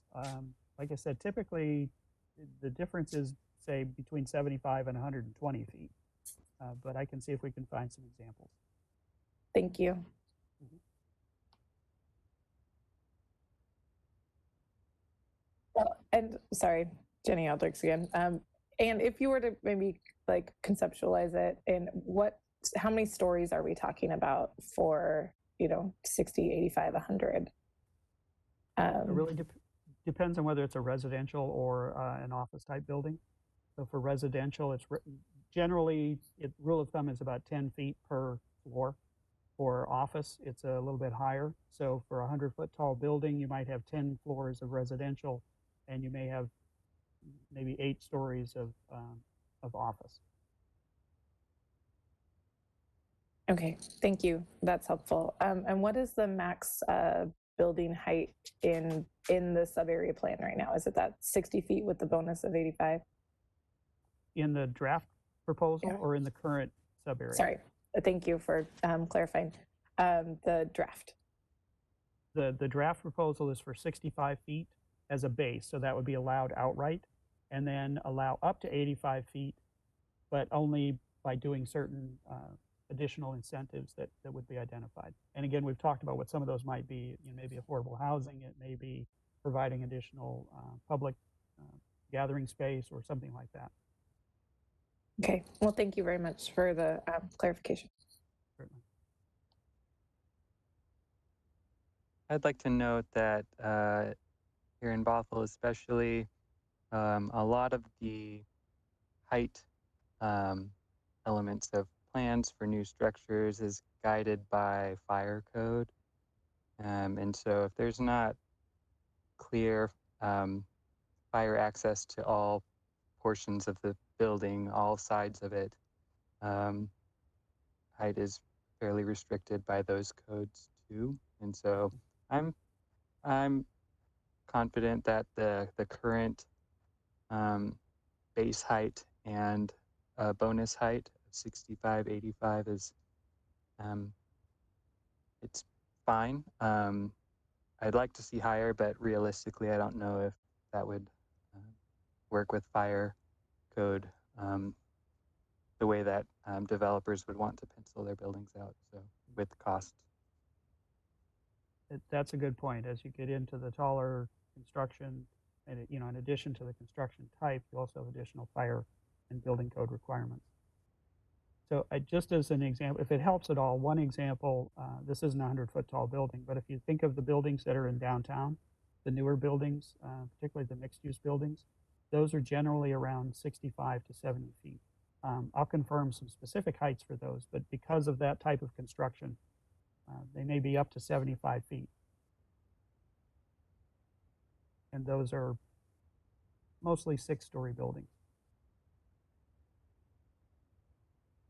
Commissioner Aldrich? Thank you, Jenny Aldrich again. That confirms, well, and so I just want to clarify, just to make sure that I understand this, and for the public, that when we're talking about we're talking about updating Canyon Park so that there can be mixed-use residents and there can be more residential usage.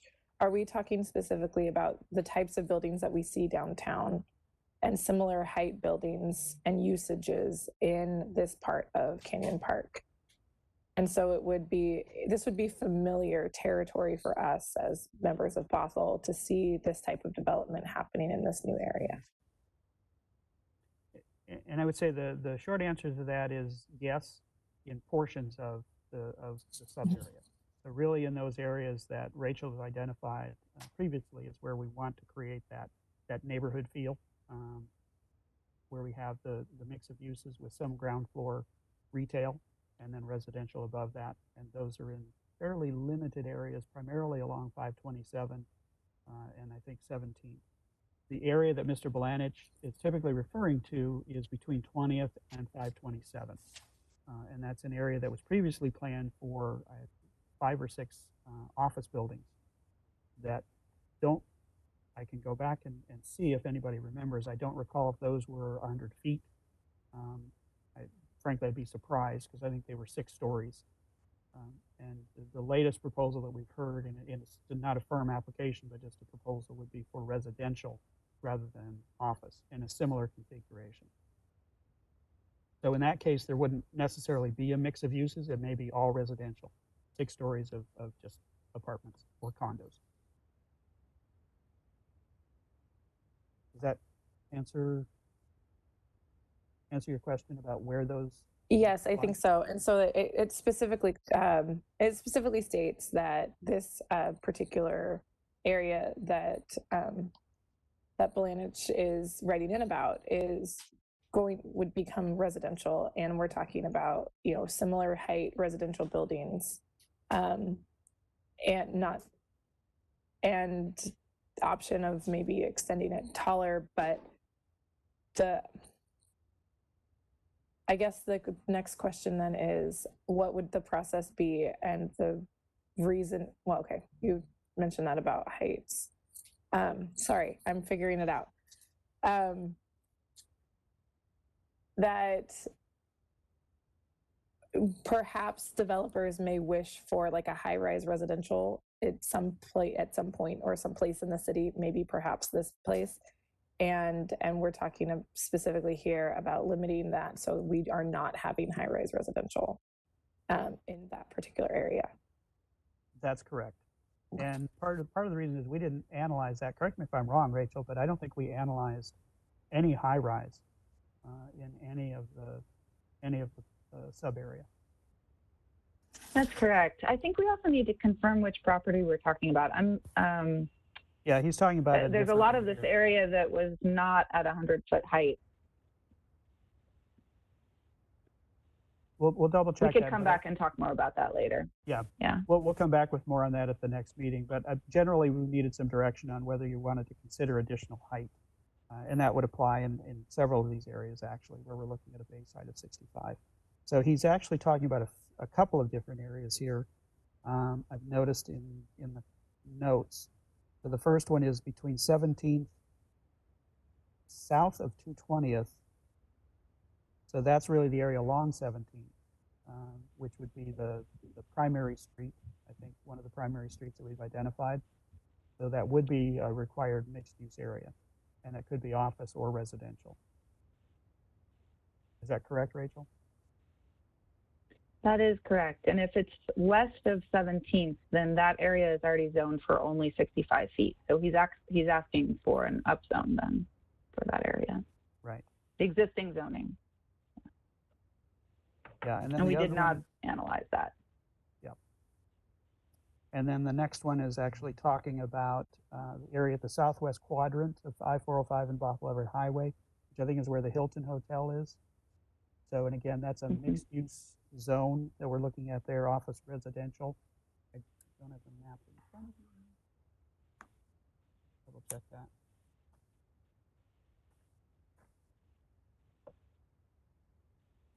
Yes, that is office, residential, mixed use, and that one I believe is high. So that is a correct reference there.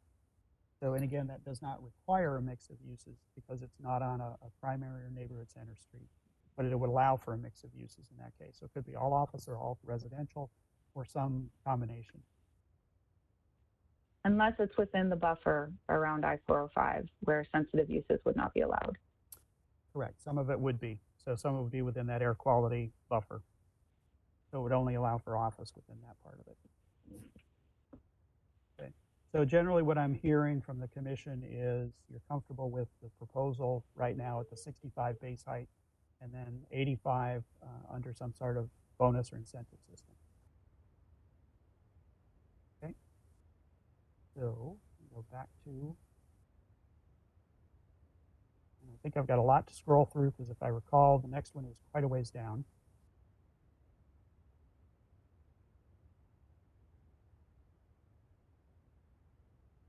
So this one, this was a comment from Ann Agard regarding establishing best available science protocol for that would be specific to Canyon Park, particularly in those areas where we have existing development that were built under either pre-critical areas ordinance or under a different critical areas ordinance that required a smaller buffer than what we currently require.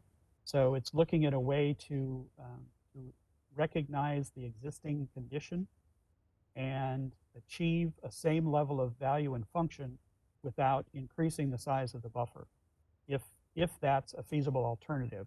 And one of the suggestions from Ann was to look at this through the critical areas ordinance analysis that we're currently going through, and that is the staff recommendation as well.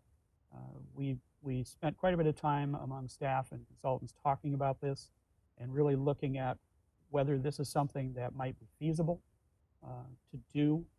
You can reach a level of enhancement that would basically get you the same value and function. So a lot of these buffer areas have been well established for several decades now.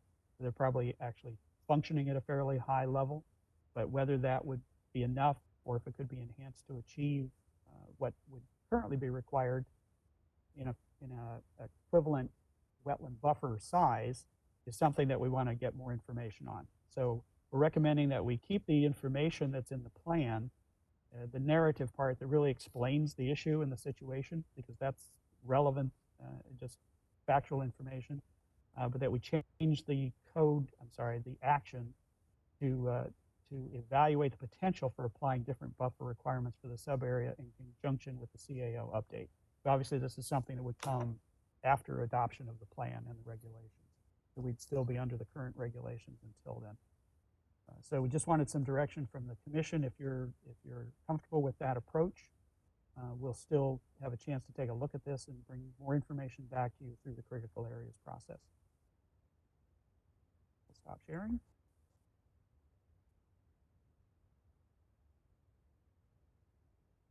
So if the commission is comfortable with that approach, I'm seeing one thumbs up, a couple of thumbs up,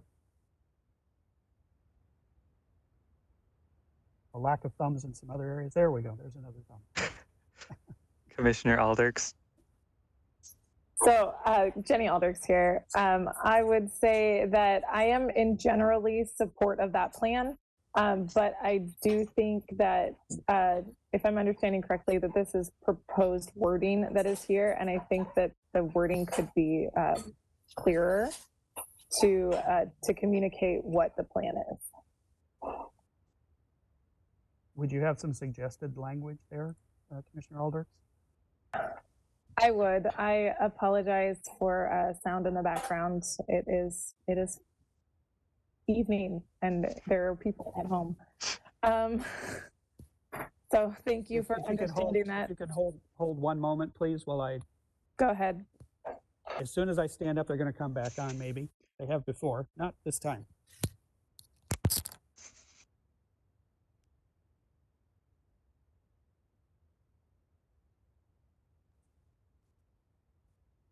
I do wonder if when we are meeting in person, if this is going to happen to all of us just regularly.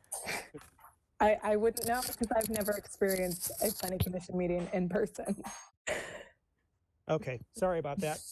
One of the hazards of live television. Yep. Thank you for handling that. So it's I guess applying different buffer requirements, maybe evaluate the potential for applying buffer requirements, like, or future buffer requirements instead of different, so that we can specify where these requirements are coming from and when we can anticipate them becoming effective, or coming into effect, or having the potential to apply to us. And so that's me kind of talking around it, but if that helps you find some words, that would be wonderful.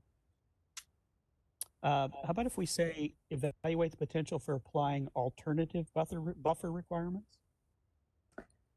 And still doesn't get the timing of it. So my understanding is that these buffer requirements will change based on outside, like, legislative action or policy action. Is that correct? They may change. That's one of the things that we're looking at through the analysis. We don't know yet if they would change, Okay. but they could, So, yes. so it's there's a possible that they would potential change. for future, like, I think it somehow should say future, because that means that these things are not currently in effect, and the potential is that they will someday exist, but they don't exist now. So evaluate the potential for applying future buffer requirements.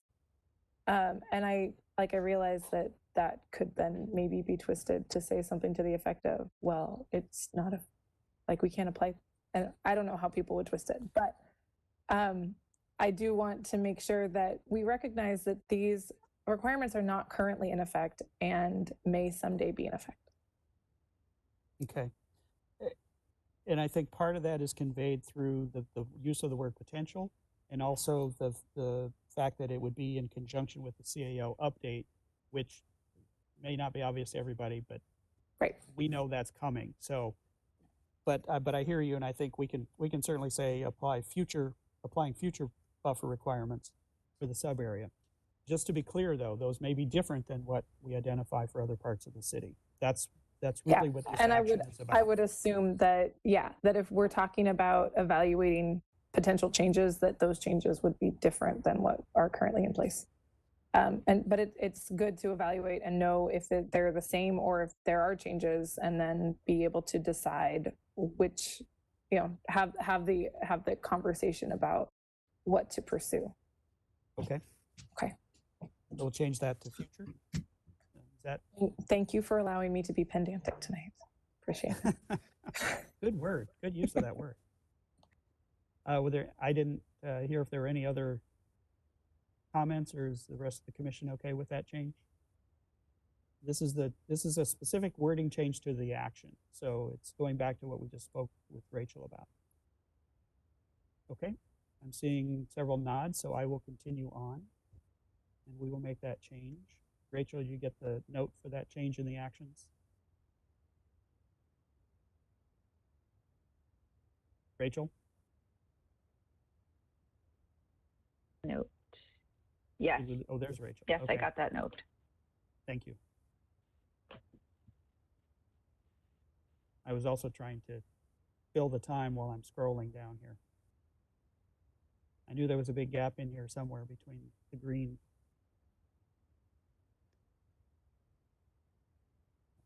Exhibit number 12.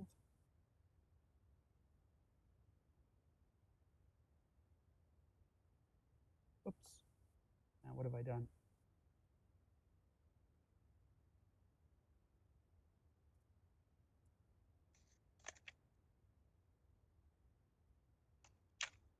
I think it's packet page 57 is the next.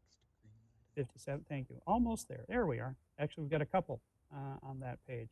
So this one has to do with, is this the request? Yeah, this is the request from Juno for what they're referring to as a vesting runway. So this would be, as they mentioned, this is something that was put into the regulations for the downtown. I've had conversations with the city attorney about our ability to do this, and if things have changed since the downtown plan was adopted in 2009. So we're still researching that, but assuming that's possible, we wanted some feedback from the commission as to whether or not you were in agreement with us pursuing this provision. And obviously, we would want to work very carefully to craft it in a way that's not an overly large window, so that future development would still have to meet the requirements. I think that was what Commissioner Gustafson's question early on was about, the sticking points of a potential vesting process. So I'm not familiar with the vesting process used in downtown. Was that several years long, or can you give a quick summary of what that might look like? I have looked at that provision in the code, and my recollection is that it was the threshold that was used is if SEPA had been done, because at that point the plan hadn't yet been adopted, so projects were still doing their own SEPA. They weren't under a planned action yet, which would be a similar situation that we would have here. So if the SEPA had been completed, then they had, in this case, I wanted to say it was about 18 months to apply, which is really a larger window than what I would recommend from a staff standpoint. I think that's a very long runway, if you will. And there may be other projects out there. Typically, and under state law, state vesting law is very clear. Projects vest when they submit a complete application.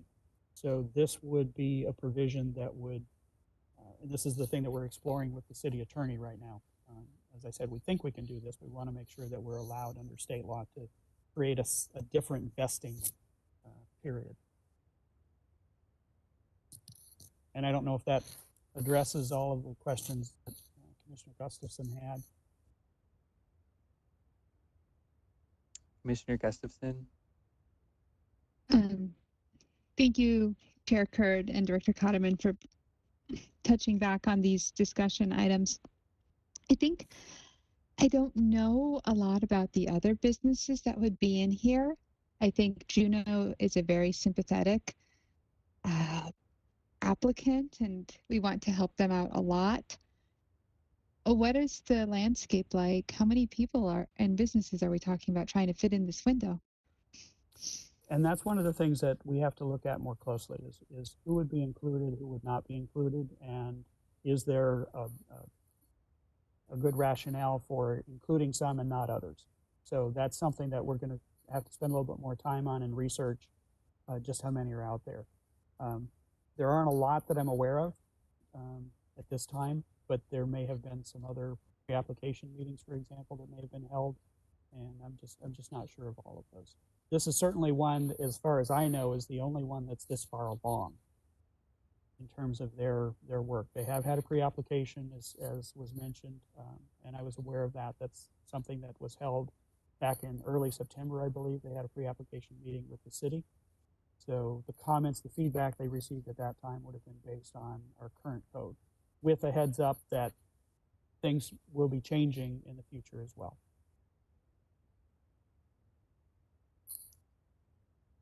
Commissioner Gustafson, and then Commissioner Vliet. Commissioner Vliet, I'd like to hear what he said first. Okay, thank you. Commissioner Vliet here. I like what the city has, or the staff has recommended here in both aspects, and maybe just with regards, I'm not so concerned about this runway. I mean, 18 months is a long time, but so maybe we can put something more precise into the language of what part of the process, and pick a particular date, and that way that it's pretty cut and dry, and to whether an applicant we're going to approve them under the old provisions or the new ones. Thank you.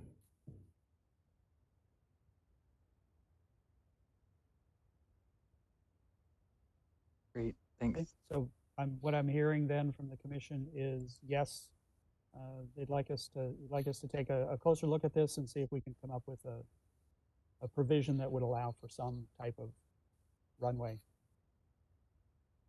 Okay. Commissioner Gustafson. Thank you, Commissioner Kurd. And Commissioner Vliet, I completely agree with you on trying to make it more specific, because right now I don't really understand. I know we're just in the speaking generalities process. And sometimes I wonder if it's useful to even have maybe two separate proposals, one that might be on the table, one that might be what Juneau wants and all the things they want to see, and one that might be more what the city wants from the city's perspective, of what they might want to see, so we could kind of see where the daylight is between these two proposals and maybe find something that takes from both and is in the middle. Because right now, I just can't visualize what the vesting schedule would look like. And when we come back to you with the language, it'll be very specific. It'll say, this is the threshold that you have to cross, and this is how long you would have to apply in order to be vested under the current regulation. Great. Okay. Thank you. So we'll work on that. The next one is related to it, and this is actually one that has to do with the minimum FAR that we're proposing. And this is really a critical piece of this because it's about the overall capacity that we need to create and demonstrate that we have in the plan as we go to PSRC for certification of the plan. So when we proposed a minimum density and FAR last December, and this came through the commission and got to the council, and this is one of the item that was appealed by the Business Park Owners Association. We set a minimum FAR and we set a minimum density. We had a provision in there that said for an existing building, if you're just adding on to the building, you don't have to meet the minimum FAR requirement. And it's really just recognizing that not all development like that is going to be able or practical to do that. We don't want to require them to build, you know, an extra floor if they're not planning on or don't want to do that. But we still want to increase the overall FAR of the area. So that could easily be extended to apply to buildings on a site. So if it's an already developed site and they're increasing the FAR on the site, you know, they're not adding to a building, they're adding an entire building, which is what Juneau is proposing. That even though that doesn't meet the minimum FAR for that specific building, because it's increasing the FAR toward what we're trying to achieve, then we would allow that. They wouldn't have to meet the minimum FAR for that specific building. So again, this is another area where we think that it doesn't quite get us as far as we would like to, but it's moving us in the right direction, and it's using that additional capacity that we have. So what we're asking for from the commission is whether you're comfortable with the staff continuing to develop some language that would do that.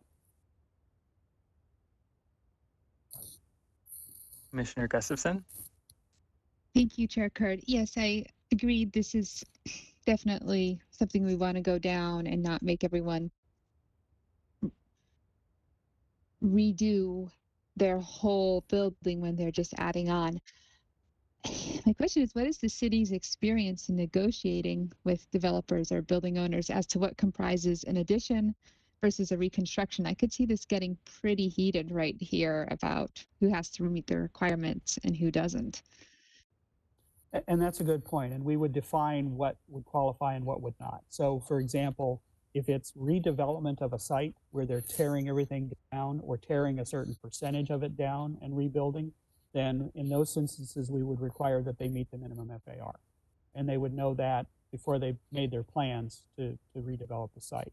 Likewise, if it's an undeveloped site, we would require them to meet that minimum FAR. So this is really a situation where they're either expanding an existing building, which is pretty straightforward, or if they're building a new building, we would look at it in terms of, is it a campus type setup? Is it all on the same parcel? If it's on its own parcel, then it gets a little trickier if it's part of a larger campus, but it's sitting on its own site. So that's one of those areas where we'd have to look a little more closely at how we would nuance that in terms of code language.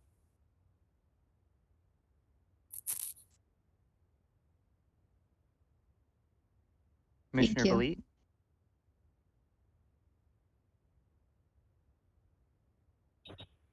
Thank you. With regards to an applicant who already has a building and wants to add an additional building, maybe this is something where I work with them, but maybe this is a chance I know in particular in this particular instance that we're looking at in 17C, this applicant has some concerns I know about affordable housing and solar and parking restrictions, maximum parking. So I guess if we're going to kind of be more flexible with regards to the FAR, maybe this is, I don't know, maybe this is a chance where you try to kind of find a happy medium. Well, yeah, that's okay, but I don't know. I feel like we should still be trying to meet some of our other obligations with regards to some of those other things we're trying to do. So, but yeah, I'm in favor of, following staff's recommendations with regards to kind of whatever they decide on this.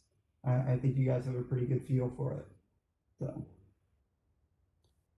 thank you. So if I'm understanding what you're asking, Commissioner Vliet, is there a way to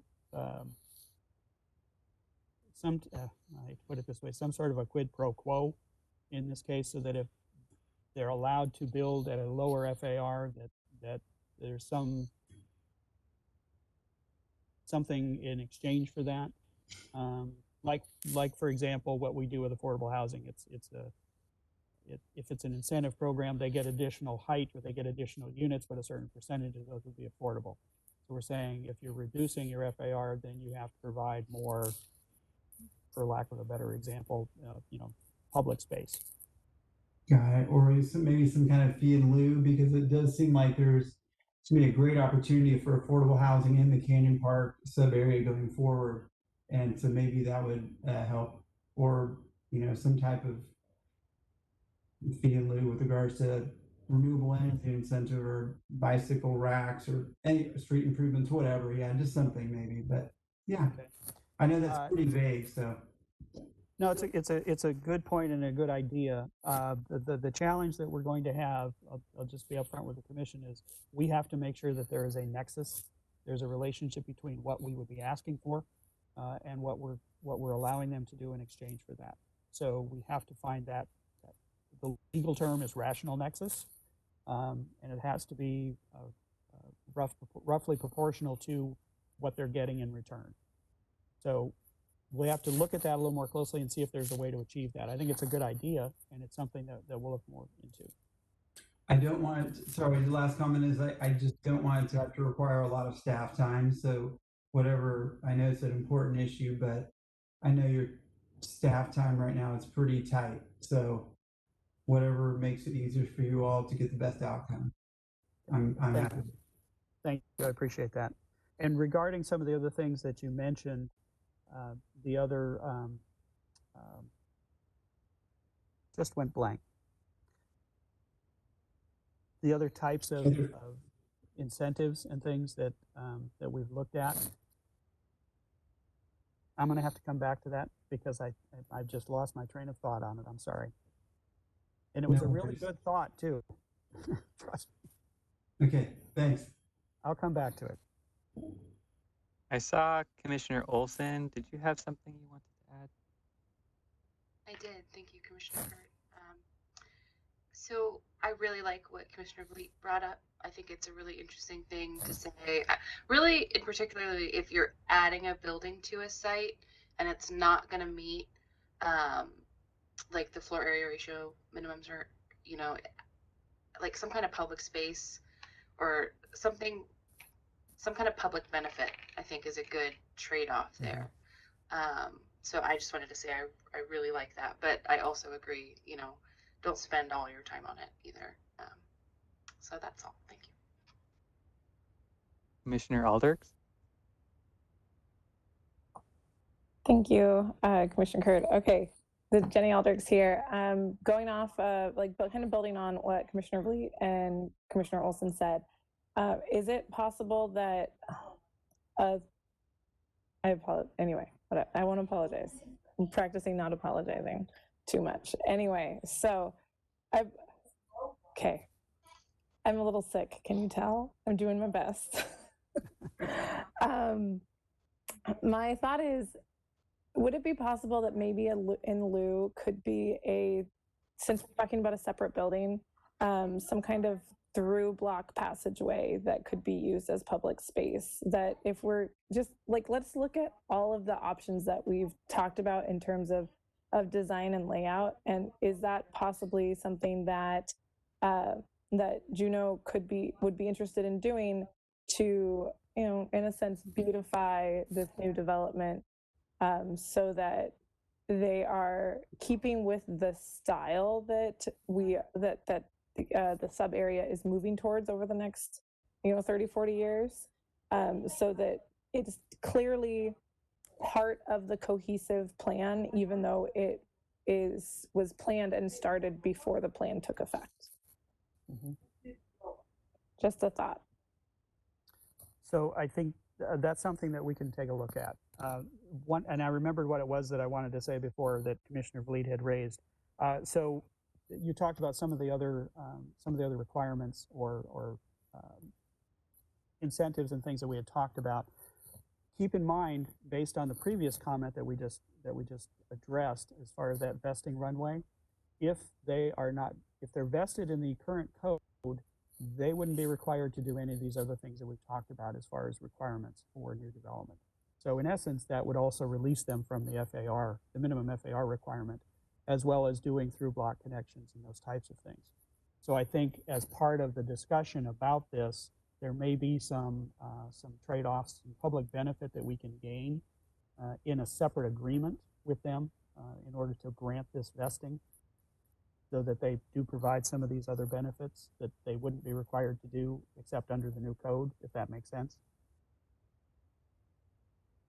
So all that to say, I think this is great. This is a very helpful discussion, and we will take a look and see what we can do as far as getting some public benefit. And thank you, Commissioner Olson, for finding those words for me, because that's what I was searching for earlier to include in this approach. Okay, can I move on? Okay, moving on. I think we've got just a few left.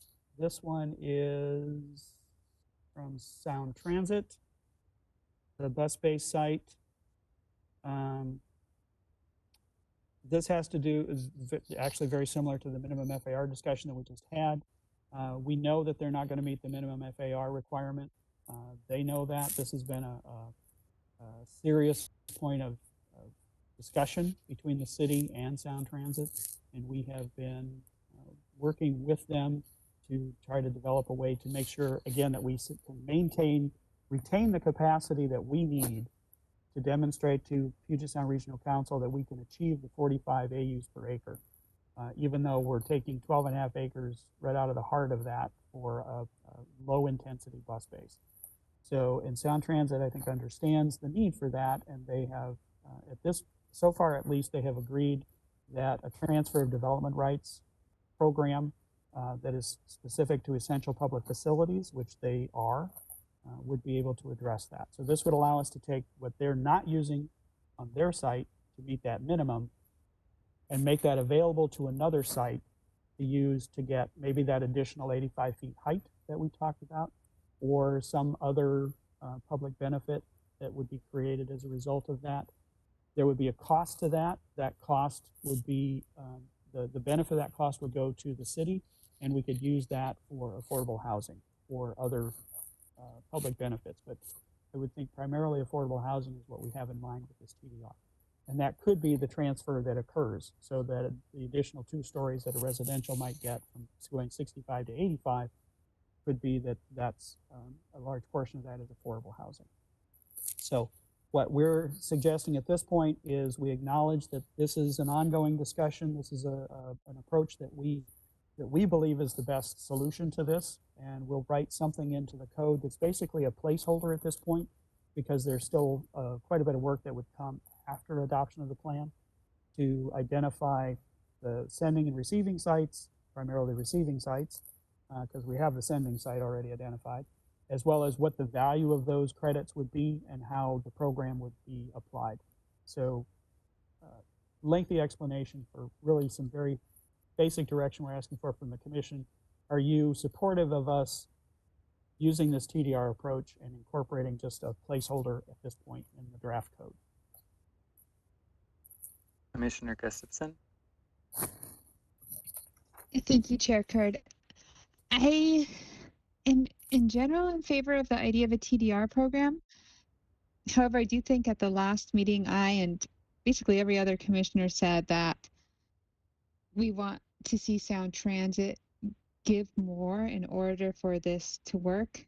I think my understanding of TDR is that the receiving sites would have to pay or do something for affordable housing in order to get those credits, but Sound Transit wouldn't have to do anything at all. It would just transfer those rights over without having to do anything of public benefit, using Commissioner Olson's words. I think perhaps the commission would like to see another sentence here referring to what the obligation would be to Sound Transit if they were to do such a program. Thanks. And the point is well taken. So let me explain what they would actually be donating. Normally in a TDR program, the receiving site pays the sending site for the value of those credits. So in this case, if there's actual funds involved, the funds would not go to Sound Transit. The funds would go to the city. So that would be the benefit that the city's getting from Sound Transit. They are getting a benefit by not having to build, but they're basically donating what they would receive through this TDR program to the city to use for affordable housing. So that's one aspect of it. And in terms of putting additional language in here, if you want to give that direction to the staff, that's fine. What we would put, though, into the code wouldn't have that type of language, basically. It would just be some narrative that we would go, that we would use to, as we work on this with Sound Transit.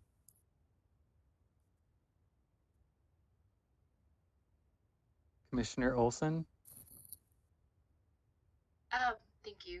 Is there any risk of this happening on like too many lots in the sub area?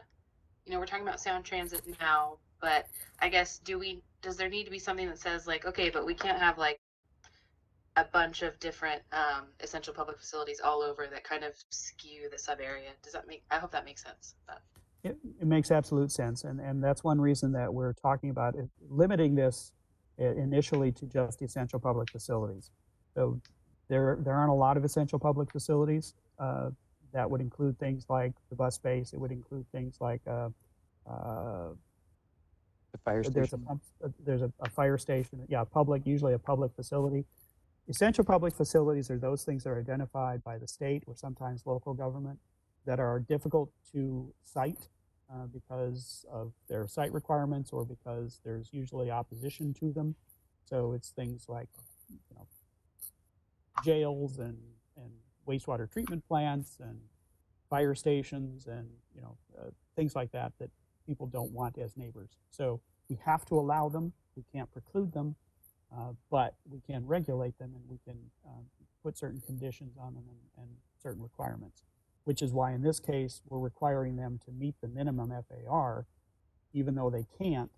We're providing another mechanism in order to allow them to develop, which we have to allow, but also make sure that the city gets the benefit of what they're not using so that we can retain that capacity. So I'm sorry, that's a long explanation. There are a limited number of essential public facilities, so I don't anticipate that would be a major issue. Certainly if we started to see a lot of those, we could change the program.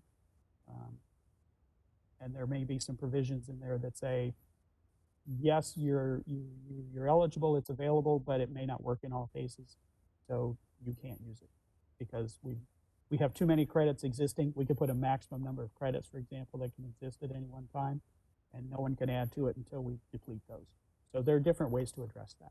But your point is well taken, and we were concerned about that if we applied it more broadly, which is why we said we'll just start with essential public facilities. Sorry for the lengthy explanation. Commissioner Valit. Yes, thanks for the explanation. I'm going to try to do some more thinking on this one. I know we're giving you feedback tonight, but gosh, I mean, I like what we've done here, but it's still pretty underwhelming with regards to what the city is getting out of this. So, but I appreciate what the staff, I'm fine with that recommendation at this point. unless we can think of something else. But thank you for that. And we'll give it some more thought also. I've heard very clearly from the commission that you'd like to see more, and I'm not sure how much more we can get through this, but we'll look at that, and then maybe some other things that we can look at as well. Any other comments on this? Okay, let's move on. Move on. I think we're getting close to the end. So this is also from Sound Transit, and this is this is for the outdoor space requirement that would be applied to the site, similar to the through block connection discussion we had last time. Because of the nature of the use of the site, and it's basically it's industrial and it has to be secure, there's some challenges that they would have in doing that. So I think this is an example where we can look at, you know, if there's going to be some exceptions for this type of a use, then what are the public benefits that we can get in exchange for that? So the direction we're asking from the commission this evening is whether you want us to explore some alternatives to achieving the desired outcomes that the city has, as well as what Sound Transit is trying to achieve with their site, or do we just say they have to comply with the requirements as they are? Commissioner Alders. Thank you, Chair. Jenny Alders here. I guess this shows my bias towards continuing to think on alternative means. And because I want to ask, has Sound Transit considered developing this project underground so that it's not taking up ground level and that we could have other options above ground? I don't know, but I doubt they've looked at undergrounding. It's a large facility. It would be prohibitively expensive to do that, and it would still require the security issues that they have about just access to the site. Would that be something that the city might suggest to them to see if it's something that they would consider? And then also just reflect, is that something that the city would want to assert the desire for? I can tell you from my experience working with Sound Transit for well over 10 years now, this is not something that they would consider because of the cost and because they've already done their environmental review, and that's not one of the options they've looked at. And from a practical standpoint, I'm not sure that it would be feasible. Certain types of facilities can be undergrounded. This is one that I don't think that they'd be able to. They're actually looking at doing a structure. So they would have two-story structure for the bus parking as well as employee parking on the site. And the designs that they've shared with us so far, they've all been preliminary concepts, but they're indicating that they would need the entire 12.5-acre site in order to do that because of circulation of the buses. They're talking about 120 buses on the site, plus a maintenance facility, plus some office space.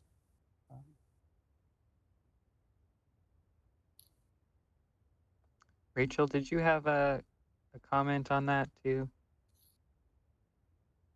Yeah, if it's helpful, I could share a handful of operation and maintenance facility prototypes that we've looked at in a number of cities. There is a trend for them to become more compact, and even in our region, Sound Transit is becoming more compact. It typically happens in more urban areas, of course, but this is an urbanizing area. And to your point about undergrounding, especially given the wetlands and water and drainage issues in the area, that would be especially prohibitive. But we are seeing multiple story structures that are operations and maintenance, and a trend for them, like Sound Transit is proposing here, to have office and other uses, multiple use sites. And if it's helpful, we can share some of those examples that we've looked at. I think staff would like to see those certainly as we continue to talk with Sound Transit about the development and the layout of the site. I know we've had many discussions with Sound Transit in the planning stage and in the environmental stage about doing more on the site. So looking at more stacking of uses as well as intensifying office uses on the site to increase that FAR and increase the AU count. And they have indicated that that is not feasible for them at this time.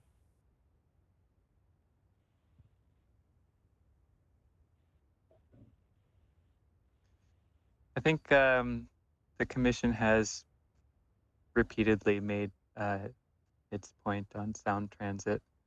I don't know if we need to provide any other clarifying details or if you have enough to go on. So what I'm hearing is we can look at some alternatives here, and it's really going to depend on what we can come up with as to whether or not the commission would support that. And at this point, I have nothing to offer you in terms of what we're thinking of there. Sure. So it's a request to allow us to at least have conversations with Sound Transit and see if there's a way that we can achieve something that's beneficial for both sides on this. Commissioner Vliet, do you have a? Yeah. Oh yes, sorry. One last quick comment I was thinking about. I think this another great opportunity for a solar array, very, very, very large one. And maybe if there's some ways that they can kind of beautify the surrounding area, so you don't have to. So it's kind of a less of an impact to visually and from this idea of sound and even light pollution. So maybe some of those things they might be more open to doing something that would be a little less costly.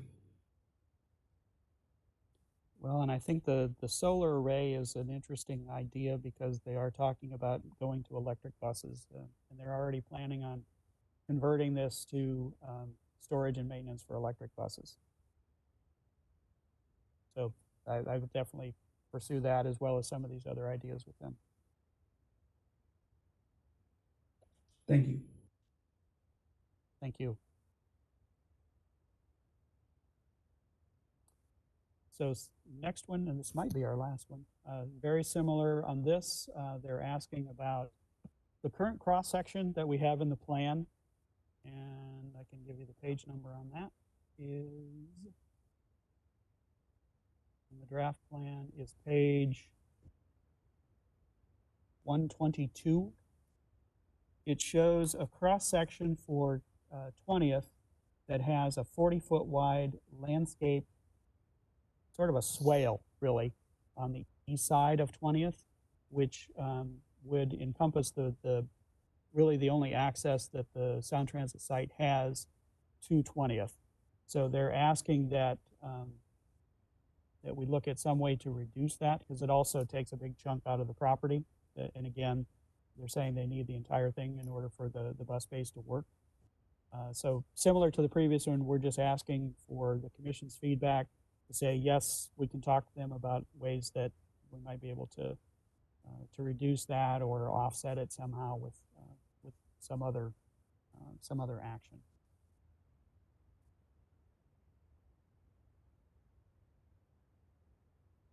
I would think that there are lots of technologies, especially for bioswales like silvacells and other sort of modular facilities that can support stormwater infrastructure and maintain some green space, even if it is covered in asphalt or concrete. That I feel confident that the city can negotiate on this specific item with Sound Transit to retain some of the benefit. Does anyone? One of the thoughts. Oh, I'm sorry. No, go ahead. I was just going to say one of the thoughts I've had, and I haven't really had a chance to explore this much with others or at all with Sound Transit, is the possibility of looking at it from the standpoint of the previous request about open space and whether that might be able to be met through providing this landscape buffer or some portion of this landscape buffer in lieu of a portion of that open space. So there may be some way that we can move things around a little bit as well without losing the benefit of what we're trying to achieve.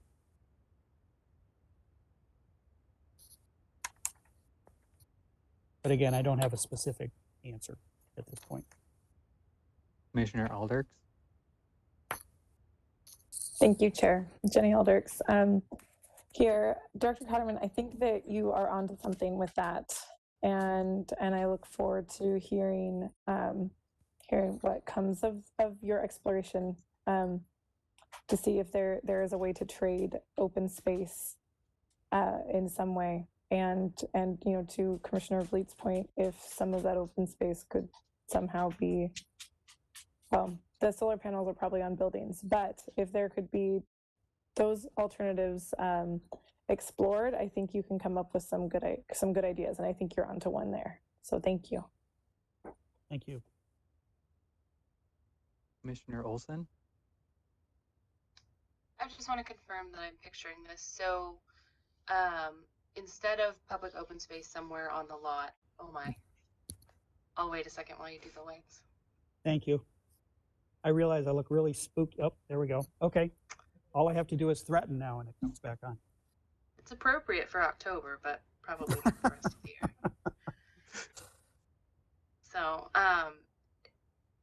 if we let them sort of say, okay, this 40 foot of street landscaping is your open space, can we make it interesting? Like I always think it's really cool how on the Burt Gilman they have little exercise stations. So if you are walking through Canyon Park or biking, maybe there's like pull-up bars and that kind of stuff there, or maybe there's like just a random slide or something. Like I'm not a designer by any means, but make it interesting. Don't make it like a big long sidewalk with grass. Like, I mean, that's nice, but put some stuff in there to make it fun. That's my thought, is step it up a little bit if that's going to be the only open space. Okay, I think that's a good point. And I think it will also depend as well on what we see as the function of that. So if it's more of an environmental function or an ecological function, then the type of thing you're talking about may not be appropriate in that particular spot, but there may be somewhere else where they could provide that, or provide a fee in lieu that would allow for that to be installed in somewhere else in the park, maybe more in the residential area, for example. But I think that's a good idea, and we'll definitely look at that as well. Thank you. Commissioner Gustafson. Thank you, Sarah Gustafson here. Thank you, Commissioner Olson, for bringing in the element of fun and placemaking here. And I think I just want to tie this back to the discussion we were having about public safety before. These fun interventions that break up long pieces of like just through empty space, these are what can bring public safety, because people come out and they feel like they enjoy the space. They're not just watching it, they're doing stuff in it, they're being in it. Mm-hmm. And one way that you can really enhance that idea of equitable public space with these art interventions or whatever fun things you have is, again, to do the outreach and see what kinds of fun activities, whether it's exercise activities or slides or places where people can take Instagram photos, are most appealing to the whole community. Thank you. Thank you. And I believe that's the last one that we had, Mr. Chair. So if, let me just make sure I haven't missed any. If not. So if there are any other specific responses that we're not asking for specific feedback on this evening, but other ones, other comments or responses that any of the commissioners would like staff to elaborate on, we're happy to try to do that.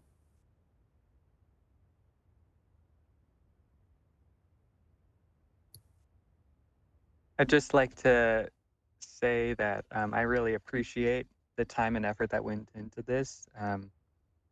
Sometimes I feel like the city of Bothell's process in taking public hearings and public comments can be kind of frustrating when you're on the giving public comment side because there's not a lot of feedback.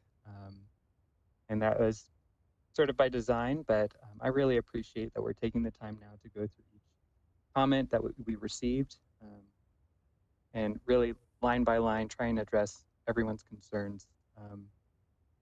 I think we've kind of said it a couple times tonight, but just the umbrella approach that we've been taking to Canyon Park isn't meant to restrict development, and it's not meant to grow traffic. We're really trying to take a new approach. What's been kind of a long-standing historical process here of suburban development. I'm really hopeful that these public comments that we've received are addressed adequately for the people who made them. And although we did close the public hearing tonight in Planning Commission, there will be more opportunities for people to provide feedback too. So it's encouraging that we're moving forward. And yeah, I just wanted to say thank you to staff for preparing these and for really addressing them. It's helpful to see. Thank you for that feedback. I appreciate that because I was also going to mention my thanks especially to Rachel and Steve. There's a reason why you got your packet on Saturday. There was a lot of time and effort that went into both of these items for the packet this evening, the implementation plan and the response to the comments. As you can see, there was a lot of information there, and we were trying to compile that in a way that would be useful for the commission to help the commission move forward in this and be comfortable with the direction that the plan is taking. There's been a lot of discussion about a lot of the bigger issues, and I think we've covered that ground very well with the commission, and you've had a lot of good questions, good feedback, and good direction for us. So I'm feeling pretty comfortable with where we are in this right now, and I think if I could talk about some of the next steps, if this would be the appropriate time for that. So I did mention I put a schedule in the packet for you, and what we have in mind is that the next meeting will really focus more on the code aspect of this. And frankly, that's an area I think we still have some work to do. We're still trying to work out the affordable housing piece of it. That's proved to be a little more challenging and problematic than we had originally anticipated because of some of the zoning that's already in place there and what we are able to leverage and not leverage as we had hoped. So we are still working on that. And our hope is to bring you as complete a draft as we can at the next meeting on October 21st. And that'll be the main focus as far as Canyon Park. We also have at the next meeting, as you requested, we're going to have Public Works will be there. Sherman Gung will be there to talk about the bike plan, to give you a briefing on that. We're not asking for any direction at this time. It's really for your information to help put it into the context, the Canyon Park aspect into the overall context of the bike plan. So those will really be the two main items for focus at the next meeting. And then we'll come back to you on November 4th with a draft plan. Looking at Rachel to make sure she's not freaking out on me as far as this schedule. I am freaking out, but it's because I lost my audio for the last minute. So oh, no. I apologize. I didn't hear anything. So I told them you'd have a draft plan to them by next Monday. Yeah, right. So the idea is to bring you a draft plan, a complete draft with all of the changes that we've talked about. The implementation piece of that, the executive summary update that goes into that, and all these other pieces that come together so that you have that full draft to look at on November 4th. That's the current thinking. Now, depending on how things go with the code at the next meeting, I may change my mind on that, and we may wait and bring you a full package on the 18th. But in either case, we're looking for a recommendation from the commission on either the 4th or the 18th of November.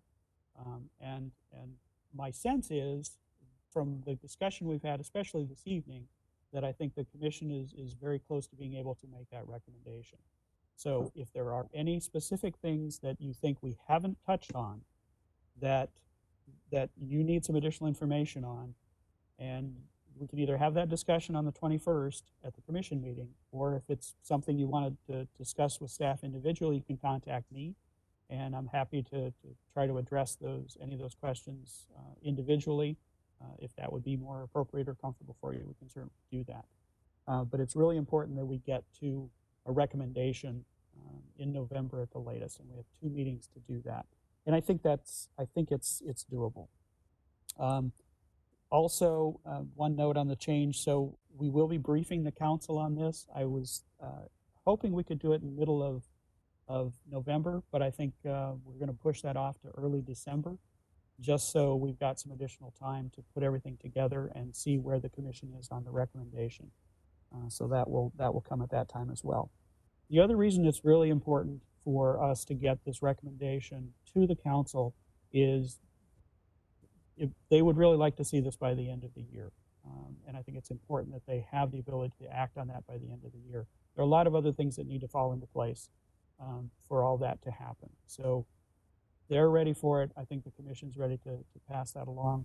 And we have other things that we need to bring to the commission that we have not been able to do, simply because we've had to devote so much time and energy to Canyon Park, not just at the commission, but on the staff side as well. So the sooner we can get this wrapped up, the sooner we can get focused on those other things, like the critical areas, like the duplex on corner lots, like the short plats, and other items that are on the docket for the year. So we've made a lot of progress. We've gotten a lot done as far as the docket, but we've had to slow things down in some of these other areas. So all that said, and I'll talk a little bit more about when some of those will be coming to the commission in terms of our current schedule. But that's really the next steps for this. It's all part of the process. There will be a public hearing at the city council, and then they will take action, and then we'll work on implementation, and things will get fine-tuned as we go through the implementation as well. Great. Commissioner Gustafson, I cut you off pretty early. I'm sorry. Did you have a comment? Thank you, Chair Curd. Yes, Sarah Gustafson here. I feel like this is almost an afterthought. When you were mentioning how amazing it is that we're looking at these comments and having a conversation almost with the people who made them, which is amazing and takes a lot of work. I remembered one more batch of comments. Have we gone over them? I'm not even sure if we want to, but were there many comments received about the EIS itself? I think maybe in January at the 9th Avenue Connections meeting, we were soliciting comments to go to Bruce Blackburn's email. Maybe we've addressed them already. Just want to make sure that those people are heard. No, and thank you for bringing that up. That is an important point, and I didn't mention that, and I should have. So we're required to respond to those comments as part of the final EIS, and there is a response. We're almost done with that, and that'll be included in the final EIS, and we'll be issuing that. We have to issue that before the council takes action. So our plan is to have that out in the next, is it by the end of October, Rachel, do you recall, or early November? I'd have to check with Lisa again, but in around about that time frame. Yeah. Yeah. Okay. Yeah, we'll definitely have it out before the council considers the plan. But Great. Yes, we will be responding to those comments as well. Thank you so much. Any other items about the response to comments in the last couple of minutes we got? Okay. With that, is there any, it doesn't look like there's any old business, any reports from staff? Yes, thank you, Mr. Chair. Just a few things. Again, I want to reiterate my thanks to Rachel and Steve, Rachel and the consultant team, and I could mention most of those, as well as Steve and Sherman, who devoted an extraordinary amount of time last week and into the evening hours on Thursday and Friday, getting all of this information together for you. So, but it was definitely worth the effort. I think it was very helpful. It was helpful for me to see it all come together, and I sense from the commission today it was helpful for you as well. but I really wanted to give them a shout out for all that extra work. Wanted to let the commission know, if you haven't heard already, that the furloughs of staff have ended. The financial situation is not great, but it is not as bad as what, at this point, we have better information and we can kind of see our way through to the end of the year.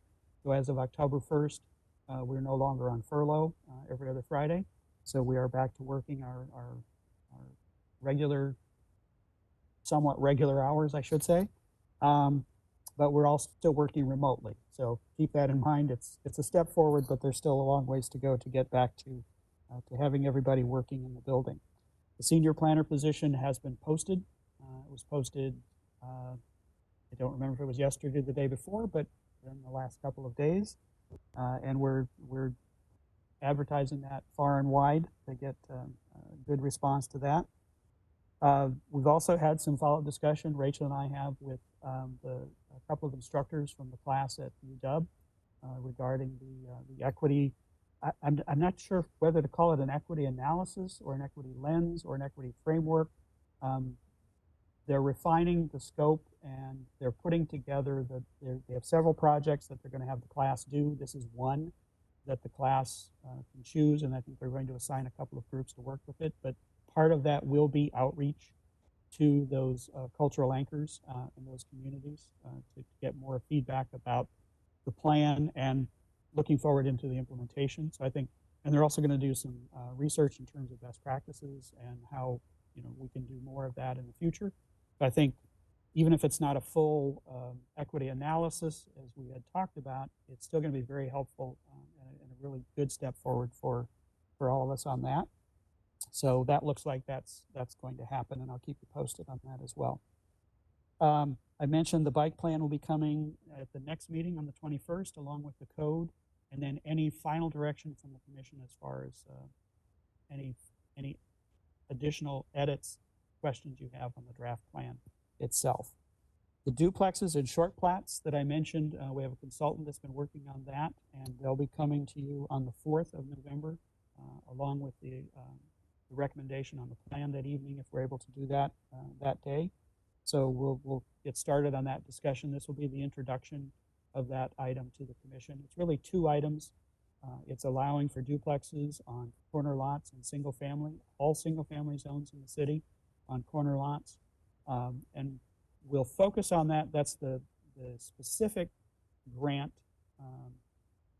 what the grant covers. But I also see it as an opportunity to broaden that discussion about other types of housing in single family, such as triplexes and fourplexes. And I think have that discussion with the commission as well, and then carry forward that discussion, not a recommendation per se, but that discussion to the city council so that they can have that discussion as well in that context. And then maybe after that, get some direction from them as far as next step is if they'd like to expand on just the duplexes on the corner lots. And then the short plats, currently we allow short plats up to 4 lots. Under state law, we can go up to 9 lots for short plats, and we're seeing more and more short plats as we see the larger areas develop, particularly with single family. So expanding that to the 9 lots will help to facilitate more of that development as well. So that's part of the proposal, and there are some things that go along with that. It falls more under the subdivision code, but that will also come to you at that same meeting. And then the critical areas we're planning on bringing to you on the 18th. And again, this is introducing the work that's been done by our consultants on that. So we'll have that for you at that time. And I believe that's all I had, Mr. Chair, unless there are any questions.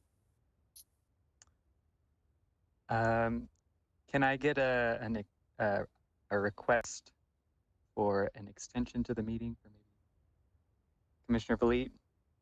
I move to extend the meeting to 9:05 p.m. Can I get a second on that? Commissioner Gustafson? Second? All those in favor, raise your hand. Okay. Meeting is extended to 9:05. Thank you. Commissioner Alders, did you have a question? I do. Thank you, Chair. Jenny Alders here. My question is about the the equity framework and the timeline for that class. Will the class be able to complete that project before the recommendation in November? No, that would not be possible for them to do that. The class has just started, I think, last week. So, and it's a 10-week course, I believe. So they won't be wrapping up until sometime the end of the year in December. I don't know the exact date, but we get a report from them after they've completed the class. And so then would that report go directly to the city council? If we, like, you know, since we are going to be passing off the plan to city council, would they receive it or would it come to us or both? How would that work? We can bring it to you and or the council for information, but I think it's going to come after we'll have adoption of the plan. So it's really more about what can we do going forward in terms of implementation. But we'll certainly bring it to the commission for information. I think it'll be very helpful. Thank you. Commissioner Valit, did you have an item? Okay.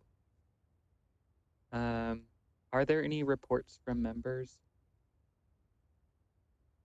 Seeing none, I'll take a motion for adjournment.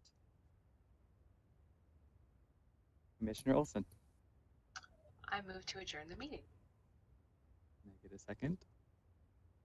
Commissioner Alderks.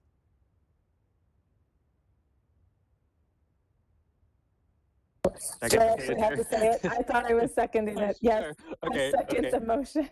Great. If there's no discussion, raise your hand if you're in agreement. Everyone is in agreement. The meeting is adjourned at 8:02. Thanks for coming.